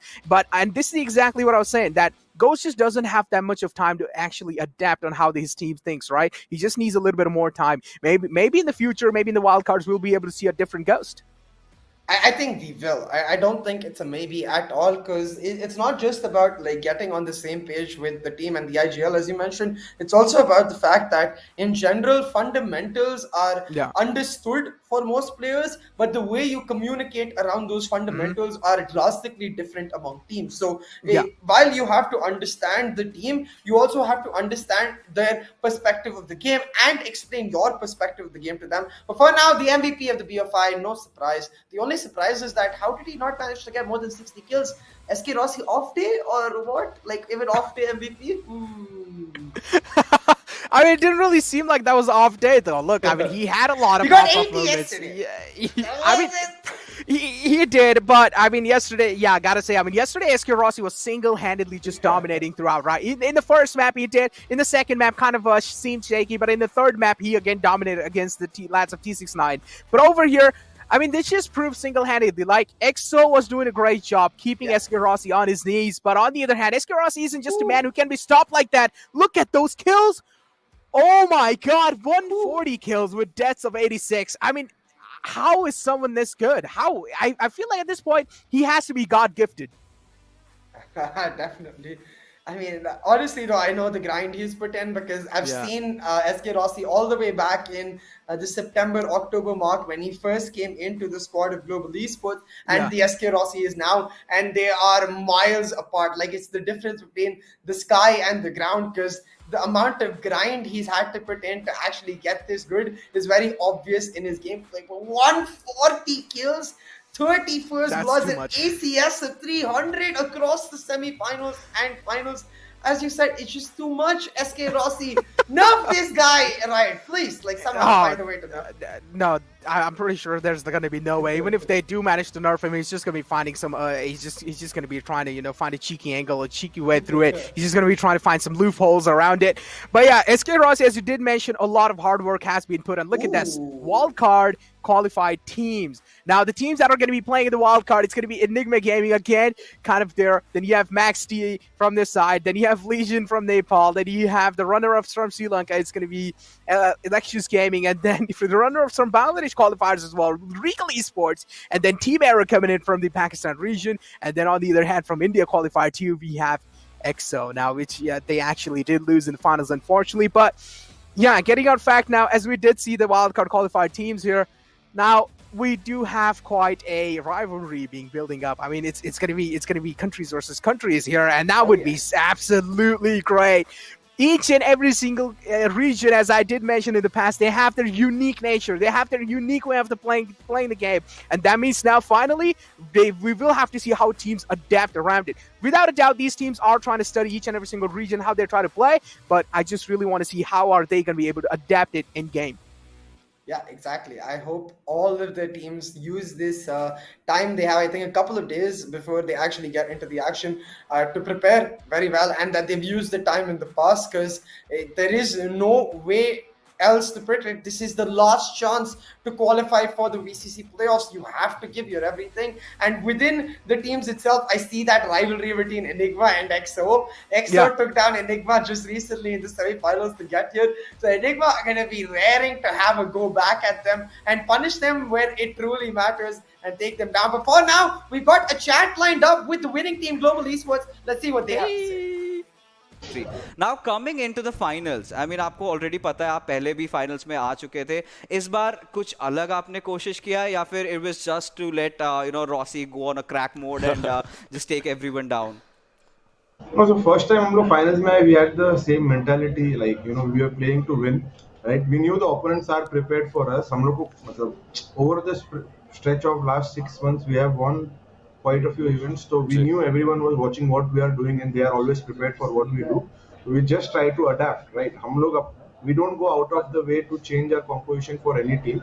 So we try to adapt to what we are doing. या sometimes कैसा होता है कि अगर लोगों ने हमें इतना देख लिया है कि A to Z सब पता है तो हम composition change कर देते हैं. So then they go back to ground zero basically. तो आज हमने जैसे Haven पे नया comp खेला, we had new stuff, we had new things, right? तो जो पहले का research है वो काम नहीं करेगा. So that's what we like to do. We like to keep changing things up, and that's what we just did. We focused on our plan, and it worked out. जी क्वालिफायर 1 से hello range है, qualifier 1 के जो finals थे वहां से अभी तक मैं ये चीज जानना चाहूंगा, गेम प्ले का तो आपने बताया, बट मेंटालिटी में क्या डिफरेंस आया क्वालिफायर 2 के फाइनल्स तक? बिकॉज ऑब्वियसली उस टाइम पर भी काफी क्लोज गेम्स गए थे, and then we move on to this one, like cut to shot हम यहां पर आए, तो मेंटालिटी में क्या चेंज था आपके एंड प्लेयर्स के? So first qualifier में भी same mentality था कि like we just focus on the game plan and we focus on how we are going to play. हमारा सारा discussion हुआ था, and at that time I think we were on a roll. We had not lost a lot of series जो consistently जीते थे, so we were prepared for VLT to be prepared for what we have to offer, and they did their homework really well. They worked really hard and they won because of that, and they made a lot of mistakes which we tried to fix coming into this qualifier. So वही था, we tried to change up our mentality. ऐसा कुछ change नहीं हुआ. Our mentality is always the same, is to win. Right? We don't play not to lose. There is a difference. If we play not to lose, तो हारने का डर रहता है, तो we don't have that, we like okay हार गए next event, right? और तो वो है ही नहीं, तो that is what we are focusing on, just playing to win. I think मेरा जो नेक्स्ट सवाल रहेगा हेलरेंजर ऑफ कोर्स एसके रॉसी के लिए रहने वाला है, एंड इनफैक्ट आप मुझे भी बता सकते हो आपने सवाल किया एसके रॉसी टेल विन करके चले गए। But if you could just give the headphone away, and SK Rossi, congratulations on just being one of the best sheds ever, right? जो हमने witness किया है, आपने hardwork.exe को justify किया है। But मुझे एक चीज़ आपसे जानना है, considering आप Icebox के अंदर आए थे, and right off the bat initially आप pop off नहीं कर पा रहे थे, तो आपके दिमाग में कल क्या चल रहा था, like कि कैसे वापस आना है इस गेम के अंदर? So I did some technical, I mean मेरे को थोड़ा मेरा सेटिंग से थोड़ा बधिर हो गया था, difficulties हो रहा, अच्छा डिफिकल्टीज हो रहा था, सो मैंने टीम को बोल, और and also the opponents are playing really well, so which I couldn't की थोड़ा दिमाग काम नहीं कर रहा था, to be honest. And then Marcel was sitting right next to me and he's like, he was laughing at me every time I die, I'm like अभी तो कुछ तो करना है, बट मैंने टीम को बोला था कि गाइस ये मैप कैरी कर लो, थोड़ा नहीं हो रहा है, तो टीम इज लाइक अरे चिट आउट करो, मारेंगे ऐसा, तो मेरे को भी थोड़ा सा कॉन्फिडेंस आया, एंड पूरा भाविन को बोल दिया कि most of the games I like to call कि इधर ये करते हैं, ये करना है ऐसा, तो ये गेम पूरा भाविन के ऊपर छोड़ दे कि जो भाविन बोलता है वो करता गया, and then I started picking up the pace. So I would say I have a really good team who can step up when it required. And obviously, I mean, it has to be a team effort. But I think with that, we'll have to let you go. And you know you have a party pending tonight, and you boys deserve that. Again, congratulations on that amazing win. And thank you so much for making your time. And we wish you all the very best for the Grand Final Playoffs. TV में हो गया, TV में आ रहे guys, TV में Okay, there they are. हो गया, oh we are back. Thank you very much for time. All the best man, all the best. Enjoy. TV में आ रहे हैं। So ये थे ग्लोबल esports के प्लेयर्स जो कि काफी खुश नजर आ रहे थे, एंड काफी सारे भावनाएं हैं जो व्यतीत नहीं कर पा रहे थे, क्योंकि ऑब्वियसली जिस प्रेशर के अंदर खेल रहे थे, बिकॉज बीइंग द बेस्ट एक पॉइंट पे आपका रहता है कि नंबर 1 जाना, वहां पे मेंटेन करना इज इवन डिफिकल्ट, बिकॉज हमेशा कोई ना कोई एक टीम रहता है हु इज हंग्री कि to try to take you down, and finally पहले लॉस के बाद दे रिकवर्ड रियली वेल, उसके बाद सेकंड क्वालिफायर्स के अंदर आए और फाइनली अपना स्थान निश्चित कर दिया। बट अगर बात करें यहाँ पे टीम एनिग्मा और एक्सो के बारे में, this is not the end of the road, right? एक और मौका है उनके लिए, तो आई थिंक ऐसे भी हो सकता है अगर वाइल्ड कार्ड रीजन में जीते, शायद इंडियन रीजन से 3 टीम्स हमको ग्रैंड फाइनल प्लेऑफ्स में नजर आ सकती है। एग्जैक्टली, एंड इनफैक्ट वो ना कंपटीशन को बढ़ाएगा ही बढ़ाएगा। जो भी टीम वाइल्ड कार्ड से निकल करके आएगी वो अपना ग्राइंड कर रही है इस समय, वो ये मैचेस भी देख रहे हैं just to understand that what's going right, what's going wrong, how is it moving forward, and with the pace of the competition every team would want to just create their own void जो उनका learning curve निकालेगा। यही चीज यहाँ पर हर team करती नजर आ रही है। मे बी हमें कुछ अलग एजेंट पिक्स देखने को मिल सकते हैं जो अभी तक नहीं देखे हैं हमने। हर एक प्लेयर का कंफर्ट जोन से बाहर निकलते देख सकते हैं, but that's what wild card is for. जी हाँ, एक आखिरी क्वालिफायर बचा है, that's the wild card qualifier, वो हमको देखने को मिलेगा अगले हफ्ते। बट इसी के साथ हमारा आज का जो पूरा कार्यक्रम है इसी के साथ यहीं पे समाप्त होता है। हम आपसे फिर से मिलेंगे अगले हफ्ते with the wild card qualifiers action. Till then you guys just take care and have a good night. I'm getting freaky, yeah, I'ma bring the crazy. Get that freaky on, get the water got you freaky, yeah, I'ma bring the crazy. Get that freaky on, get the water got you.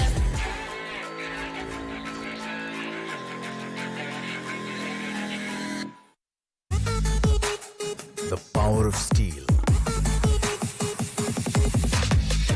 Get your mark on, get your mark on, The strength of metal. get your mark on, get your mark on, go, get your mark on, get your mark on. The new Classic Mark III. Get your mark on.